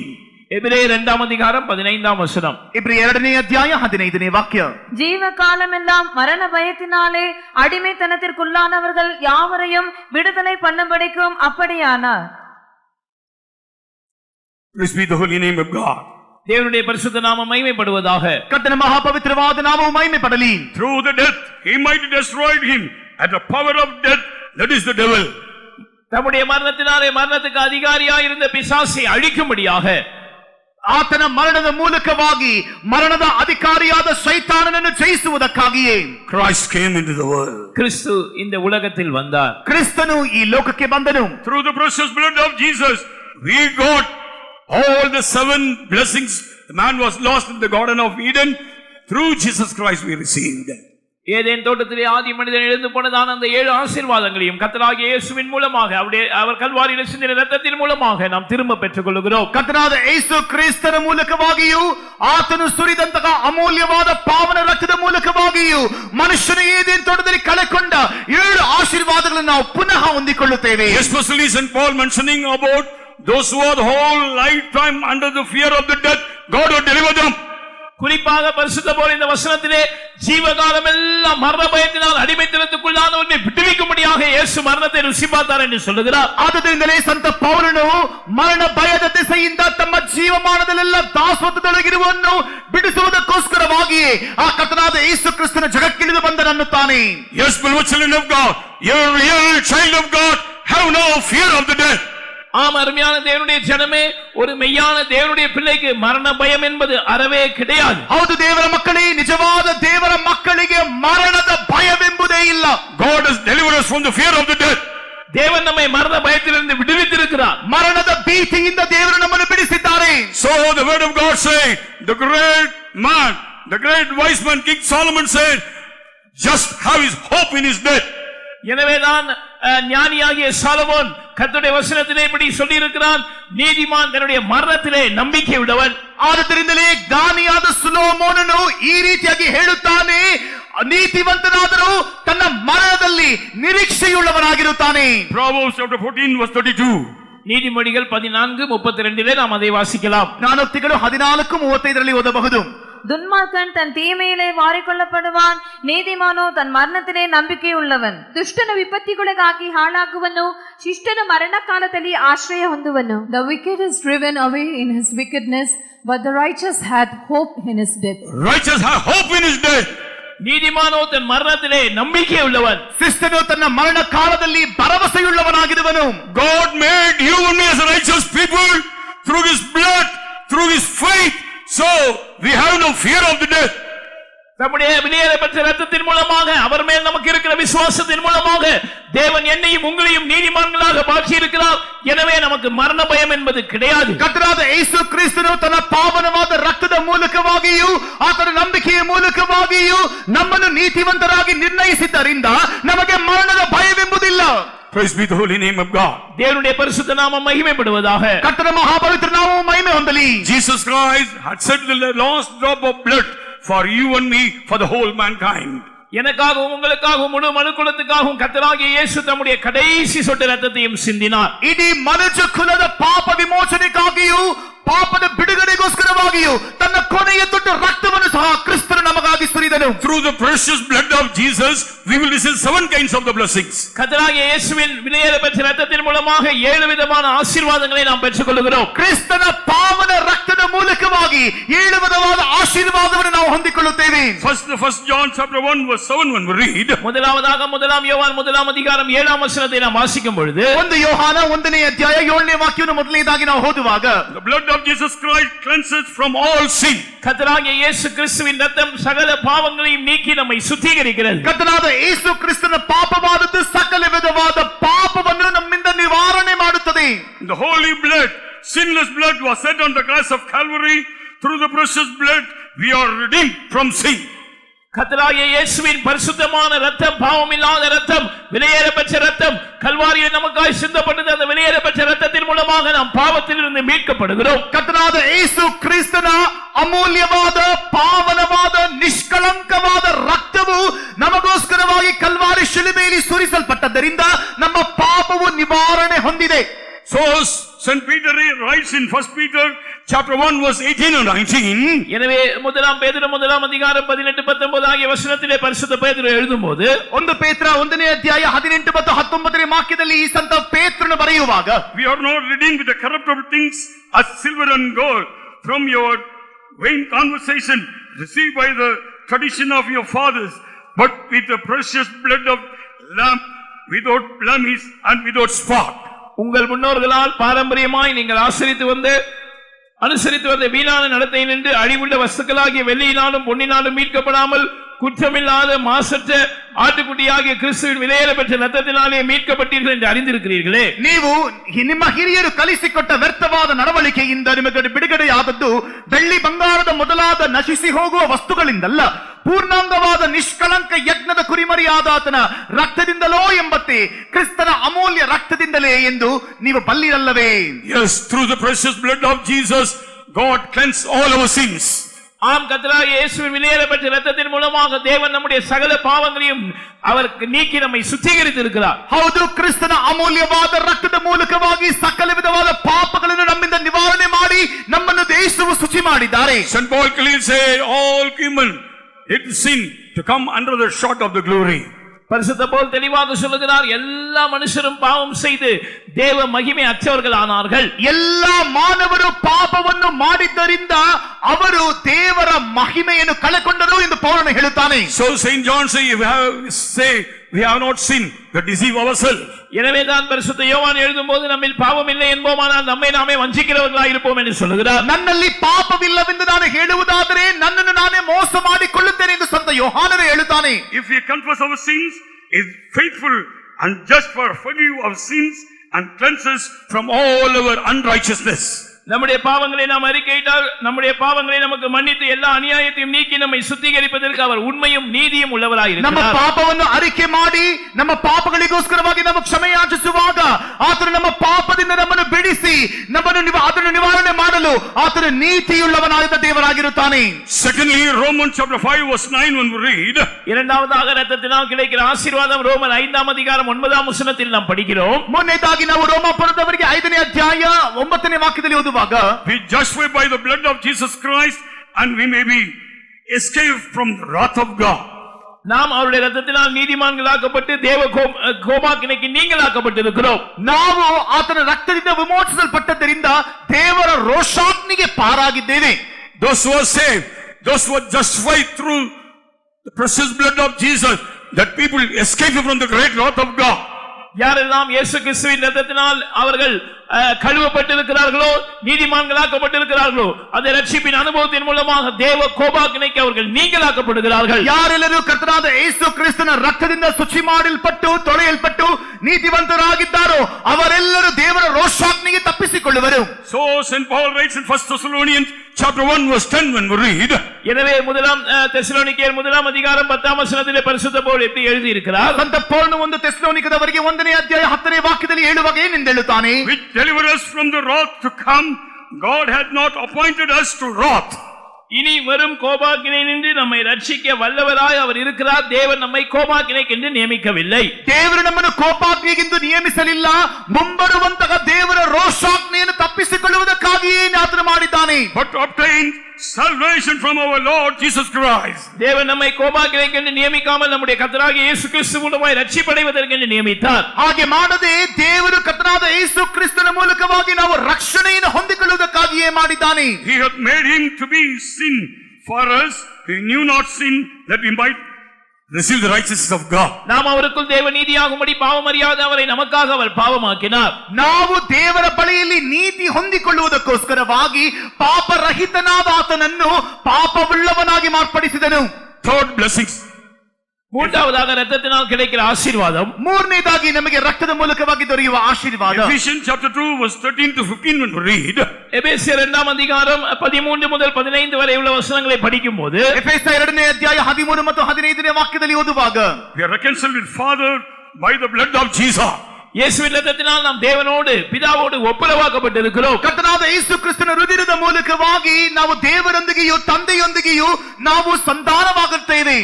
St. Paul says, once we were as a sinner, without hope, without God, and we have no that's concerned with the commonwealth of Israel. பரிசுத்த பவுல் சொல்லுகிறார், ஒரு காலத்திலே நாம் கிறிஸ்துவை சேராதவர்களாக இருந்தோம், இஸ்ரவேலின் காணியாட்சிக்கு புறம்பாக இருந்தோம், வாக்குத்தத்தத்தின் உடன்படிக்கைக்கு அந்நியர்களாக, நம்பிக்கை இல்லாதவர்களாக, இந்த உலகத்தில் தேவரற்றவர்களாக இருந்தோம். ನಾವು ಇಹಲೋಕದಲ್ಲಿ ಒಮ್ಮೆ ಜೀವಿಸುವಾಗ ದೇವರ ವಾಗ್ದಾನಗಳಿಗೆ ದೇವರ ವಾಕ್ಯಗಳಿಗೆ ಇಸ್ರಾಯೇಲಿನ ಗುಡಾರಕ್ಕೆ ಹೊರಕಾಗಿಯೂ ಎಲ್ಲಾ ವಿಧವಾದ ನಿರೀಕ್ಷೆಯನ್ನು ಭರವಸೆಯನ್ನು ದೇವರನ್ನು ಕಳೆಕೊಂಡಂತಹ ಒಂದು ದುಸ್ಥಿತಿಯಲ್ಲಿಯೇ ನಾವು ಬದುಕಿದೆವು ಎಂದು ಹೇಳುತ್ತಾನೆ. So St. Paul, but now through his blood we are nigh unto Christ Jesus. முன்னே தூரமாயிருந்த நீங்கள் இப்பொழுது கிறிஸ்துவின் இரத்தத்தினாலே தேவனுக்கு சமீபமானீர்கள் என்று அவர் எழுதுகிறார். ದೂರವಾಗಿ ಇದ್ದಂತಹ ನೀವು ಕ್ರಿಸ್ತನ ರಕ್ತದ ಮೂಲಕವಾಗಿ ಆತನಿಗೆ ಸಮೀಪವಾಗಿ ಸೆಳೆಯಲ್ಪಟ್ಟಿದ್ದೀರಿ ಎಂದು ನೋಡುತ್ತೇವೆ. He is our peace. அவரே நம்முடைய சமாதான காரணரானார். ನಮ್ಮ ಶಾಂತಿದಾಯಕನು ಈತನೇ. He had broke down the middle wall of partition of the sin. அவர் பகையாய் நின்ற அந்த பிரிவினையாகிய நடுசுவரை தகர்த்தார். ಪಾಪವೆಂಬ ಅಗಲಿಕೆಯಾಗಿ ನಿಂತಹ ಮಧ್ಯ ಗೋಡೆಯನ್ನು ಒಡೆದು ಬಿಟ್ಟನು. Christ done the ministry of reconciliation. கிறிஸ்து அந்த ஒப்புரவாகுதலின் ஊழியத்தை செய்தார். ಕ್ರಿಸ್ತನು ರಾಜಿ ಮಾಡುವ ಸಂಧಾನವಾಗುವ ಸೇವೆಯನ್ನು ಮಾಡಿದನು. Who gave his life. அவர் நம்முடைய ஜீவனை அதற்காய் கொடுத்தார். ತನ್ನ ಪ್ರಾಣವನ್ನೇ ಅದಕ್ಕಾಗಿ ಅರ್ಪಿಸಿದನು. He shed the last drop of blood for you and me. கடைசி சொட்டு இரத்தத்தையும் எனக்காகவும் உங்களுக்காகவும் சிந்தினார். ಕೊನೆಯ ತೊಟ್ಟು ರಕ್ತವನ್ನು ನಿಮಗಾಗಿಯೂ ನನಗಾಗಿಯೇ ಸುರಿದನು. So St. Paul says, he is our peace. எனவேதான் பரிசுத்த பவுல் சொல்லுகிறார், அவரே நம்முடைய சமாதான காரணர். ಆದ್ದರಿಂದಲೇ ಸಂತ ಪೌಲನು ಹೇಳುತ್ತಾನೆ, ನಮ್ಮ ಸಮಾಧಾನ ಕಾರಣನು ಈತನೇ. Had broken down the middle wall, the partition before us. நமக்கு முன்பாக பகையாக நின்ற அந்த பிரிவினையாகிய நடுசுவரை அவர் தகர்த்தார். ನಮ್ಮ ಎದುರಾಗಿ ದ್ವೇಷವಾಗಿ ಅಡ್ಡಿಯಾಗಿ ನಿಂತ ಆ ಮಧ್ಯ ಗೋಡೆಯನ್ನು ಒಡೆದು ಬಿಟ್ಟನು. Yes, Christ done the great work of reconciliation. We close with the Father. ஆம், இந்த மகத்தான ஒப்புரவாகுதலின் வேலையை கிறிஸ்து நிறைவேற்றினபடி நான் இப்பொழுது நாம் தேவனுக்கு சமீபமாய் சேர்க்கப்பட்டிருக்கிறோம். ತಂದೆಯಾದ ದೇವರ ಬಳಿಯಲ್ಲಿ ನಾವು ಬಲು ಸಮೀಪವಾಗಿ ಸೇರುವಂತಹ ಒಂದು ಮಹನೀಯವಾದ ಸಂಧಾನವನ್ನೇ ಕ್ರಿಸ್ತ ಯೇಸುವು ನಮಗಾಗಿ ಮಾಡಿದ್ದಾನೆ. Beloved brother or sister, you may be far away from the Lord. You have no hope. You have no God to come to the presence of the Lord tonight. அருமையான சகோதரனே சகோதரியே, நீங்க நம்பிக்கை இல்லாதவர்களாக தேவனற்றவர்களாக தேவனுடைய சமூகத்தில் கிட்டி நெருங்கி சேரக்கூடிய எந்த விதமான நம்பிக்கை மற்றவர்களாக இருக்கலாம். ಪ್ರಿಯ ದೇವರ ಮಕ್ಕಳೇ, ಎಲ್ಲಾ ವಿಧವಾದ ನಿರೀಕ್ಷೆಯನ್ನು ಕಳೆಕೊಂಡು ದೇವರಿಲ್ಲದೆ ಯಾವುದೇ ವಿಧವಾದ ಭರವಸೆವಿಲ್ಲದೆ ಒಂದು ದುಸ್ಥಿತಿಯಲ್ಲಿ ನೀವು ದೇವರ ಸನ್ನಿಧಾನಕ್ಕೆ ಇಲ್ಲಿ ಬಂದಿರಬಹುದು. Believe in the precious blood of Jesus. இயேசுவின் விலையேறப்பெற்ற இரத்தத்தை விசுவாசியுங்கள். ಯೇಸುವಿನ ಅಮೂಲ್ಯವಾದ ಹೃದಯದ ಮೇಲೆ ನಂಬಿಕೆ ಇಡಿರಿ. The holy blood can cleanse you, sanctify you, forgive all your sins. அந்த பரிசுத்த இரத்தம் உங்களை கழுவும், உங்களை பரிசுத்தமாக்கும், எல்லா பாவங்களையும் நீக்கி உங்களை மன்னிக்கும். ಅಮೂಲ್ಯವಾದ ಆತನ ರಕ್ತವು ನಿಮ್ಮ ಸಕಲ ವಿಧವಾದ ಪಾಪವನ್ನು ತೊಳೆದು ಶುಚಿ ಮಾಡಿ ನಿಮ್ಮ ಪಾಪವನ್ನು ಕ್ಷಮಿಸುತ್ತದೆ. Repent, receive the repentance, receive the water of baptism, receive the anointing of the Holy Spirit. God wants to change you as own sons and daughter. தேவன் தம்முடைய சொந்த குமாரனாக குமாரத்தியாக உங்களை மாற்ற விரும்புகிறார். எனவே நீங்கள் மனம் திரும்பி ரட்சிப்பின் அனுபவத்தை பெற்றுக்கொள்ளுங்கள், தண்ணீர் ஞானஸ்நானம் பெற்றுக்கொள்ளுங்கள், பரிசுத்தாவின் அபிஷேகத்தை பெற்றுக்கொள்ளுங்கள். ನೀವು ಪಶ್ಚಾತ್ತಾಪ ಪಡಿರಿ, ನೀವು ದೇವರ ಕಡೆಗೆ ತಿರುಗಿಕೊಂಡು ರಕ್ಷಣೆಯನ್ನು ಹೊಂದಿಕೊಳ್ಳಿರಿ, ದೀಕ್ಷಾ ಸ್ನಾನವನ್ನು ಮಾಡಿಸಿಕೊಳ್ಳಿರಿ. ಏಕೆಂದರೆ ದೇವರು ನಿಮ್ಮನ್ನು ಆತನ ಪುತ್ರನನ್ನಾಗಿಯೂ ಪುತ್ರಿಯನ್ನಾಗಿಯೂ ಮಾರ್ಪಡಿಸಲು ಬಯಸುತ್ತಾನೆ. Fourth blessings, Ephesians chapter 1 verse 7 when you read. நான்காவது இரத்தத்தினால் கிடைக்கக்கூடிய ஆசீர்வாதத்தை பற்றி எபேசியர் 1:7 நாம் வாசிக்கும் பொழுது, ನಾಲ್ಕನೇ ಆಶೀರ್ವಾದವನ್ನು ಎಫೆಸ 1ನೇ ಅಧ್ಯಾಯ 7ನೇ ವಾಕ್ಯದಲ್ಲಿ ಓದುವಾಗ, Whom we have redemption through his blood for forgiveness of sin according to the riches of his grace. அவருடைய கிருபையின் ஐஸ்வரியத்தின்படியே இவருடைய இரத்தத்தினாலே பாவ மன்னிப்பாகிய மீட்பு நமக்கு உண்டாயிருக்கிறது. ತನ್ನ ರಕ್ತವನ್ನು ಸುರಿಸಿದ್ದರಿಂದ ನಮ್ಮ ಅಪರಾಧಗಳು ಪರಿಹಾರವಾಗಿ ನಮಗೆ ಬಿಡುಗಡೆಯಾಯಿತು. ಇದು ಆತನ ಕೃಪಾತಿಶಯವೇ. Christ redeemed us. கிறிஸ்து நம்மை மீட்டிருக்கிறார். ಕ್ರಿಸ್ತನು ನಮ್ಮನ್ನು ಬಿಡಿಸಿದ್ದಾರೆ. He paid the price on the cross of Calvary. Kalvari சிலுவையிலே அதற்கான கிரயத்தை அவர் செலுத்தினார். ಕಲ್ವಾರಿ ಶಿಲುಬೆಯಲ್ಲಿ ಅದಕ್ಕೆ ಕಟ್ಟಬೇಕಾದ ಪಾವತಿಯನ್ನು ಕ್ರಯವನ್ನು ಕಟ್ಟಿದ್ದಾರೆ. He paid the price for my sin, for your sin also. என்னுடைய பாவத்துக்காகவும் உங்களுடைய பாவத்துக்காகவும் அவர் கிரயத்தை செலுத்தினார். ನನ್ನ ಪಾಪಕ್ಕೋಸ್ಕರವಾಗಿಯೂ ನಿಮ್ಮ ಪಾಪಕ್ಕೋಸ್ಕರವಾಗಿಯೂ ಆತನ ಬೆಲೆಯನ್ನು ಪಾವತಿಸಿ ಬಿಟ್ಟಿದ್ದಾನೆ. That is the whole body he gave. He said the last drop of blood, he gave it that price. நம்முடைய சரீரம் முழுவதையும் பலியாக கொடுத்து நம்முடைய ரத்தம் முழுவதையும் கடைசி சொட்டு வரைக்கும் சிந்தி அந்த கிரயத்தை அவர் செலுத்தினார். ತನ್ನ ಇಡೀ ಶರೀರವನ್ನು ಕಲ್ವಾರಿ ಶಿಲುಬೆಯಲ್ಲಿ ಜಡಿಸಿಕೊಂಡು ತನ್ನ ಕೊನೆಯ ತೊಟ್ಟು ರಕ್ತವನ್ನು ಸಹ ಇದಕ್ಕೆ ಬೆಲೆಯಾಗಿ ಕೊಟ್ಟನು. Fifth blessings, Hebrews chapter 13 verse 12. ஐந்தாவது இரத்தத்தினால் கிடைக்கக்கூடிய ஆசீர்வாதத்தை எபிரேயர் 13:12 நாம் வாசிக்கிறோம். ಐದನೆಯ ಆಶೀರ್ವಾದ ಇಬ್ರಿಯ 13:1 ಓದಬಹುದು. We will get the great sanctification by his blood. அவருடைய இரத்தத்தினால் ஒரு மிகப்பெரிய பரிசுத்தமாகுதல் நமக்குள் உண்டாகிறது. ಆತನ ಹೃದಯದ ಮೂಲಕವಾಗಿ ನಮ್ಮಲ್ಲಿ ಒಂದು ಪವಿತ್ರೀಕರಣವು ಉಂಟಾಗುತ್ತದೆ. Wherefore Christ also, that he might sanctify the people with his own blood, suffered without the gate. அந்தபடியே இயேசுவும் தம்முடைய சொந்த இரத்தத்தினாலே ஜனத்தை பரிசுத்தம் செய்யும்படியாக நகர வாசலுக்கு புறம்பே பாடுபட்டார் என்று நாம் வாசிக்கிறோம். ಕರ್ತನಾದ ಯೇಸು ಕ್ರಿಸ್ತನು ನಮ್ಮ ಪಾಪಗಳಿಗೋಸ್ಕರವಾಗಿ ಅದನ್ನು ಬಿಡಿಸುವುದಕ್ಕಾಗಿ ಅದನ್ನು ಶುಚಿ ಮಾಡುವುದಕ್ಕೋಸ್ಕರವಾಗಿ ಆತನು ಪಾಳೆಯದ ಹೊರಕ್ಕೆ ಹೋಗಿ ದುರವಸ್ಥೆ ಪಟ್ಟನೆಂದು ನೋಡುತ್ತೇವೆ. Yes, precious blood of Jesus Christ have the power to sanctify whatever sins you had in your life. Believe in the power blood of Jesus. That blood can sanctify you. உங்களுடைய ஜீவியத்தில் எந்த பாவம் இருந்தாலும் கர்த்தராகிய இயேசு கிறிஸ்துவின் இரத்தத்தில் அந்த பாவத்தை நீக்கி உங்களை பரிசுத்தமாக்கக்கூடிய வல்லமை இருக்கிறது. நீங்கள் அதை விசுவாசித்தால் இயேசுவின் இரத்தத்தின் வல்லமை இன்றைக்கே உங்களை பரிசுத்தமாக்கும். ನಿಮ್ಮ ಜೀವನದಲ್ಲಿ ಯಾವುದೇ ವಿಧವಾದ ಪಾಪಗಳು ಶಾಪಗಳು ಕಾಣಲ್ಪಡುವುದೇ ಆದರೆ ಕರ್ತನಾದ ಯೇಸು ಕ್ರಿಸ್ತನ ಹೃದಯದ ಮೇಲೆ ನನಗೆ ನಂಬಿಕೆ ಇದೆ, ಅದನ್ನು ನಂಬುತ್ತೇನೆ ಎಂದು ನೀವು ಹೇಳುವಂತಹ ಸಮಯದಲ್ಲಿ ನಿಮ್ಮ ಜೀವನದಲ್ಲಿ ಇರುವಂತಹ ಸಕಲ ವಿಧದ ಪಾಪ ಶಾಪಗಳನ್ನು ಆತನು ನೀಗಿಸಲು ಶಕ್ತನು. Hallelujah!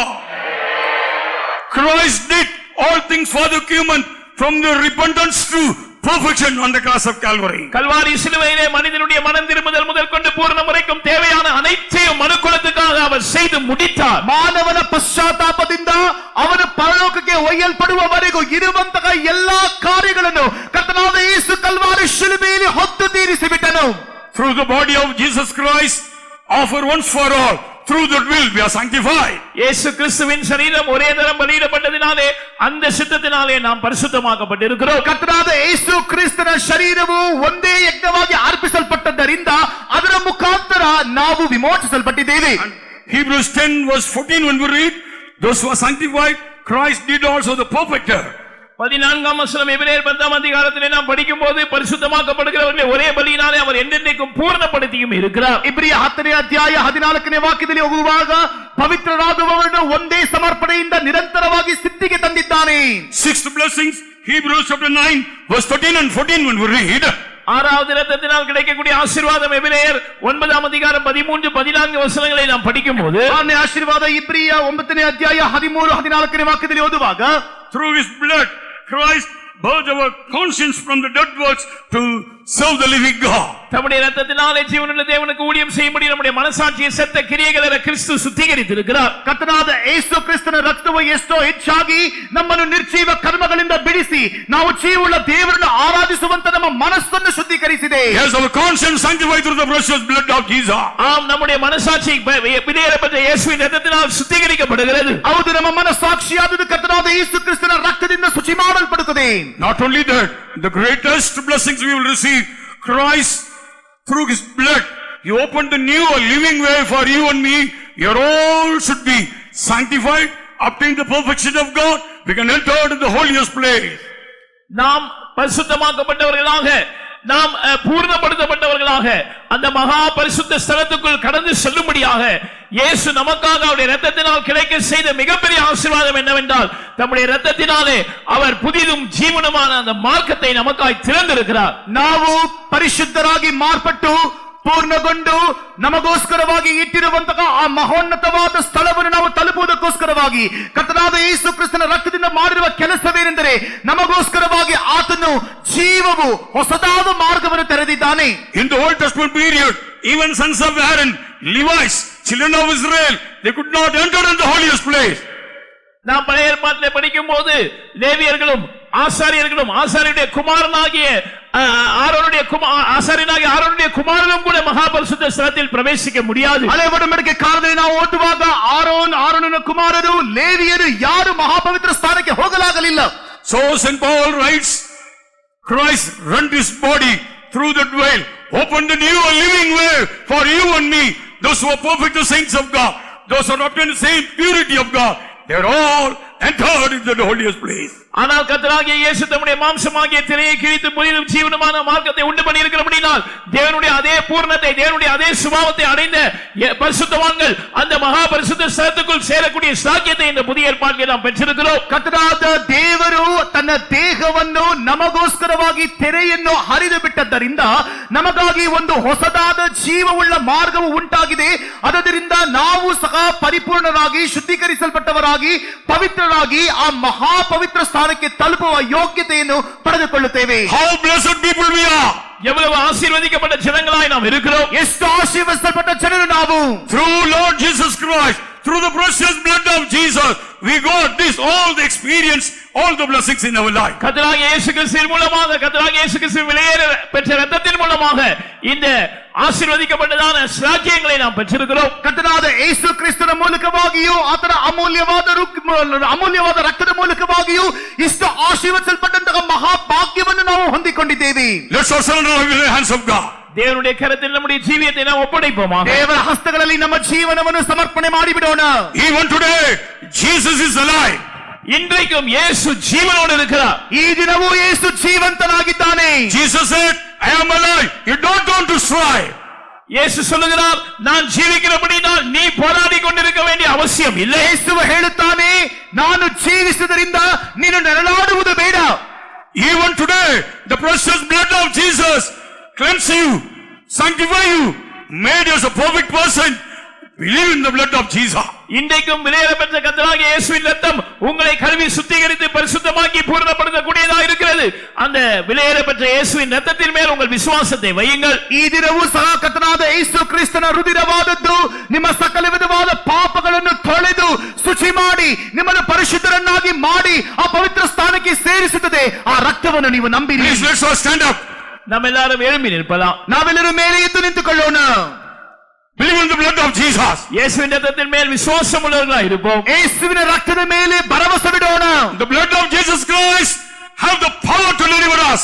கர்த்தராகிய இயேசுவின் இரத்தத்துக்கு நம்மை விடுவிக்கக்கூடிய வல்லமை இருக்கு. ಕರ್ತನಾದ ಯೇಸು ಕ್ರಿಸ್ತನ ಹೃದಯಕ್ಕೆ ನಮ್ಮನ್ನು ಬಿಡಿಸಲು ಶಕ್ತಿ ಉಂಟು. That power cleanse all our sins. அந்த இரத்தத்தின் வல்லமை நம்முடைய எல்லா பாவங்களையும் நீக்கி நம்மை சுத்திகரிக்கும். ಆ ಶಕ್ತಿಯು ನಮ್ಮನ್ನು ಸಕಲ ವಿಧವಾದ ಪಾಪವನ್ನು ಬಿಡಿಸಿ ನಮ್ಮನ್ನು ತೊಳೆಯುತ್ತದೆ. That blood cleanse all our conscience. அந்த இரத்தம் நம்முடைய மனசாட்சியை சுத்திகரிக்கும். ಆ ರಕ್ತವು ನಮ್ಮ ಮನಸ್ಸಾಕ್ಷಿಯನ್ನು ಶುಚಿ ಮಾಡುತ್ತದೆ. That blood having the great boldness, we can enter into the holiest place. அந்த இரத்தத்தின் மூலமாய் கிடைக்கிற அந்த தைரியத்தினால் நாம் மகா பரிசுத்த ஸ்தலத்துக்குள் பிரவேசிக்க முடியும். ಆ ರಕ್ತದ ಮೂಲಕವಾಗಿ ನಮಗೆ ದೊರೆಯುವಂತಹ ಧೈರ್ಯದಿಂದ ಮಹಾಪರಿಶುದ್ಧ ಸ್ಥಳಕ್ಕೆ ನಾವು ಪ್ರವೇಶಿಸಬಹುದು. Who gave his life on the cross of Calvary? Who shed the last drop of blood? That Christ will come soon to gather all the saints of God, perfect saints of God. தம்முடைய வெளியேறப்பட்ட ஜீவனை நமக்காக கொடுத்து தம்முடைய கடைசி சொட்டு இரத்தத்தையும் நமக்காக சிந்தின அதே கர்த்தராகிய இயேசு தம்முடைய பூர்ணமாக்கப்பட்ட பரிசுத்தவான்களை தம்முடைய சபையை சேர்த்துக் கொள்ளும்படியாய் வெகு சீக்கிரமாய் வரப்போகிறார். ಯಾರು ತನ್ನ ಶರೀರವನ್ನು ಶಿಲುಬೆಯಲ್ಲಿ ಜರಿಸಿಕೊಂಡು ಕೊನೆಯ ತೊಟ್ಟು ರಕ್ತವನ್ನು ನಮಗೋಸ್ಕರವಾಗಿ ಸುರಿದನು, ಅದೇ ಯೇಸುವು ಪರಿಪೂರ್ಣರಾದ ಸಂತರನ್ನು ತನ್ನ ಕಡೆಗೆ ಸೇರಿಸಿಕೊಳ್ಳಲು ಮಧ್ಯಾಕಾಶದಲ್ಲಿ ಪ್ರತ್ಯಕ್ಷನಾಗಲಿದ್ದಾನೆ. Let's all open your heart, open your mouth, pray earnestly before the presence of the Lord. நாம் எல்லாரும் நம்முடைய இருதயங்களை திறந்து நம்முடைய வாயை திறந்து தேவ சமூகத்திலே கருத்தாய் ஜெபிப்போமாக. ನಮ್ಮ ಹೃದಯವನ್ನು ನಮ್ಮ ಬಾಯಿಯನ್ನು ತೆರೆದು ದೇವರ ಸನ್ನಿಧಾನದಲ್ಲಿ ಶ್ರದ್ಧೆಯುಳ್ಳವರಾಗಿ ಪ್ರಾರ್ಥನೆ ಮಾಡೋಣ. Yes, God has given the great boldness through the precious blood. ஆம், தேவன் நம்முடைய வெளியேறப்பட்ட இரத்தத்தினால் நமக்கு மிகப்பெரிய தைரியத்தை கொடுத்திருக்கிறார். ಹೌದು, ಆತನ ಅಮೂಲ್ಯವಾದ ರಕ್ತದ ಮೂಲಕವಾಗಿ ನಮಗೆ ದೊಡ್ಡ ಧೈರ್ಯವನ್ನು ದೇವರು ಕೊಟ್ಟಿದ್ದಾರೆ. Through his body, that veil, he has opened a new living life for you and me. நம்முடைய மாம்சமாகிய திரையின் வழியாக நமக்காக அந்த புதிதும் ಜೀವನமான ಮಾರ್ಗத்தை அவர் ಉಂಟು ಮಾಡಿ இருக்கிறார். ಆತನ ಶರೀರವನ್ನು ಸೀಳುವ ಮೂಲಕವಾಗಿ ಆ ತೆರೆಯು ಹರಿದು ಹೋಗಿ ಆತನ ಜೀವವು ನೂತನವಾದ ಮಾರ್ಗವನ್ನು ನಮಗೆ ಕೊಟ್ಟಿದ್ದಾನೆ. All the perfect saints of God, those who are sanctified, those who are obtained the perfection of God, they will enter into the holiest place. தேவனுடைய பரிசுத்தமாக்கப்பட்ட எல்லா பரிசுத்தவான்களும் தேவனுடைய பூரணத்தை அடைந்தவர்கள் அவர்கள் அந்த மகா பரிசுத்த ஸ்தலத்துக்குள் பிரவேசிக்க போகிறார்கள். ದೇವರಿಂದ ಪರಿಶುದ್ಧವಾಗಿ ಮಾರ್ಪಡಿಸಲ್ಪಟ್ಟವರು ಪೂರ್ಣ ಹೊಂದಿದಂತಹ ಸಂತರು ಆ ಮಹಾ ಪವಿತ್ರ ಸ್ಥಾನವನ್ನು ತಲುಪುವರು. Our numbers should be counted that group. நாமும் அந்த எண்ணிக்கைக்கு உட்பட்டவர்களாய் இருக்க வேண்டும். ನಾವು ಸಹ ಆ ಗುಂಪಿನಲ್ಲಿ ಒಬ್ಬರಾಗಿರಬೇಕು. Let's all surrender our life filled with the Spirit. அதற்காக நம்முடைய ஜீவியத்தை சமர்ப்பித்து நாம் ஆவியினால் நிரப்பப்படுவோம். ಅದಕ್ಕಾಗಿ ನಮ್ಮ ಜೀವನವನ್ನೇ ಅರ್ಪಣೆ ಮಾಡಿ ಆತ್ಮಭರಿತರಾಗೋಣ. Let's all speak in unknown tongues, rejoice in the presence of the Lord. அந்நிய பாஷைகளை பேசி கர்த்தருடைய சமூகத்திலே நாம் கலிகூறுவோம். ಅನ್ಯ ಭಾಷೆಗಳನ್ನು ಆಡಿ ದೇವರ ಸನ್ನಿಧಾನದಲ್ಲಿ ಹರ್ಷಿಸೋಣ. Yes, the power of God come down in our midst. தேவனுடைய வல்லமை நம்முடைய மத்தியிலே இறங்கி வருகிறது. ದೇವರ ಮಹಾದೊಡ್ಡ ಶಕ್ತಿ ನಮ್ಮ ನಡುವೆ The Spirit of God come down in our midst. கர்த்தருடைய ஆவியானவர் நம்முடைய மத்தியிலே இறங்கி வந்திருக்கிறார். ದೇವರ ಆತ್ಮನು ನಮ್ಮ ಮಧ್ಯೆ ಬರಲಿ. Receive the blessings of God. தேவனுடைய ஆசீர்வாதங்களை பெற்றுக்கொள்ளுங்கள். ದೇವರ ಆಶೀರ್ವಾದವನ್ನು ಪಡೆಕೊಳ್ಳಿರಿ. Whatever you want, ask unto the Lord.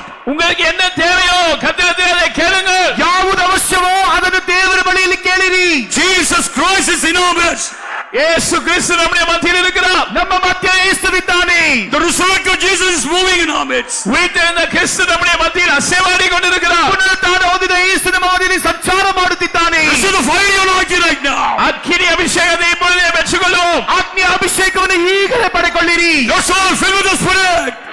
அபிஷேகம் பெற்றவர்கள், ಅಭಿಷೇಕ ಪಡೆದವರು All of you rejoice in the Lord. கர்த்தருக்குள் கலிகூருங்கள். ದೇವರಲ್ಲಿ ಆನಂದಿಸಿರಿ. Hallelujah. Yes, the power of God come down in our midst. தேவனுடைய வல்லமை நம்முடைய மத்தியிலே இறங்கி வருகிறது. ದೇವರ ಮಹಾದೊಡ್ಡ ಶಕ್ತಿ ನಮ್ಮ ನಡುವೆ The ಬಯಲು Spirit of ಬರಲಿ. God come down in our midst. கர்த்தருடைய ஆவியானவர் நம்முடைய மத்தியிலே இறங்கி வந்திருக்கிறார். ದೇವರ ಆತ್ಮನು ನಮ್ಮ ಮಧ್ಯೆ ಬರಲಿ. Receive the blessings of God. தேவனுடைய ஆசீர்வாதங்களை பெற்றுக்கொள்ளுங்கள். ದೇವರ ಆಶೀರ್ವಾದವನ್ನು ಪಡೆಕೊಳ್ಳಿರಿ. Whatever you want, ask unto the Lord. உங்களுக்கு என்ன தேவையோ கர்த்தரிடத்தில் அதை கேளுங்கள். ಯಾವುದು ಅವಶ್ಯವೋ ಅದನ್ನು ದೇವರ ಬಳಿಯಲ್ಲಿ ಕೇಳಿರಿ. Jesus Christ is in our midst. இயேசு கிறிஸ்து நம்முடைய மத்தியில் இருக்கிறார். ನಮ್ಮ ಮಧ್ಯೆ ಯೇಸುವಿದ್ದಾನೆ. The resurrected Jesus is moving in our midst. உயிர்த்தெழுந்த கிறிஸ்து நம்முடைய மத்தியில் அசைவாடி கொண்டிருக்கிறார். ಪುನರುತ್ಥಾನ ಹೊಂದಿದ ಯೇಸು ನಮ್ಮ ಮಧ್ಯದಲ್ಲಿ ಸಂಚಾರ ಮಾಡುತ್ತಿದ್ದಾನೆ. Receive the fire anointing right now. அக்கினி அபிஷேகத்தை இப்பொழுதே பெற்றுக்கொள்வோம். ಆಜ್ಞೆ ಅಭಿಷೇಕವನ್ನು ಈಗಲೇ ಪಡೆಕೊಳ್ಳಿರಿ. Your soul filled with the Spirit. அபிஷேகம் பெற்றவர்கள், ಅಭಿಷೇಕ ಪಡೆದವರು all of you rejoice in the Lord. கர்த்தருக்குள் கலிகூருங்கள். ದೇವರಲ್ಲಿ ಆನಂದಿಸಿರಿ. Hallelujah. Rabakatirabalo. Shadarabakatirabalo. Rabakatira. Shadatira. Yudatira. Shada. Oh, Rabakatirabakatira. Oh, Rabakaramanania. Hallelujah.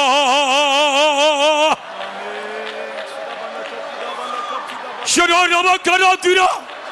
Yudatira. Open your mouth, speaking unknown tongues.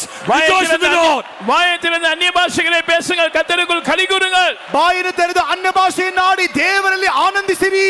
Through the death and resurrection of Lord Jesus Christ, we have a lively hope in Him. கர்த்தராகிய இயேசுவின் மரணம் மற்றும் உயிர்த்தெழுதலின் மூலமாக நமக்கு ஒரு ஜீவனுள்ள நம்பிக்கை கொடுக்கப்பட்டிருக்கிறது. ಕರ್ತನಾದ ಯೇಸು ಕ್ರಿಸ್ತನ ಮರಣದ ಮೂಲಕವಾಗಿಯೂ ಆತನ ಪುನರುತ್ಥಾನ ಮೂಲಕವಾಗಿಯೂ ನಮಗೆ ಒಂದು ನೂತನವಾದ ನಿರೀಕ್ಷೆಯು ಕೊಡಲಾಗಿದೆ. Rejoice in the Lord. Rejoice in the Lord. கர்த்தருக்குள் கலிகூருங்கள், கர்த்தருக்குள் கலிகூருங்கள். ದೇವರಲ್ಲಿ ಹರ್ಷಿಸಿರಿ, ಆನಂದಿಸಿರಿ. Oh, Rabakaratira. Shadatira.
Amen.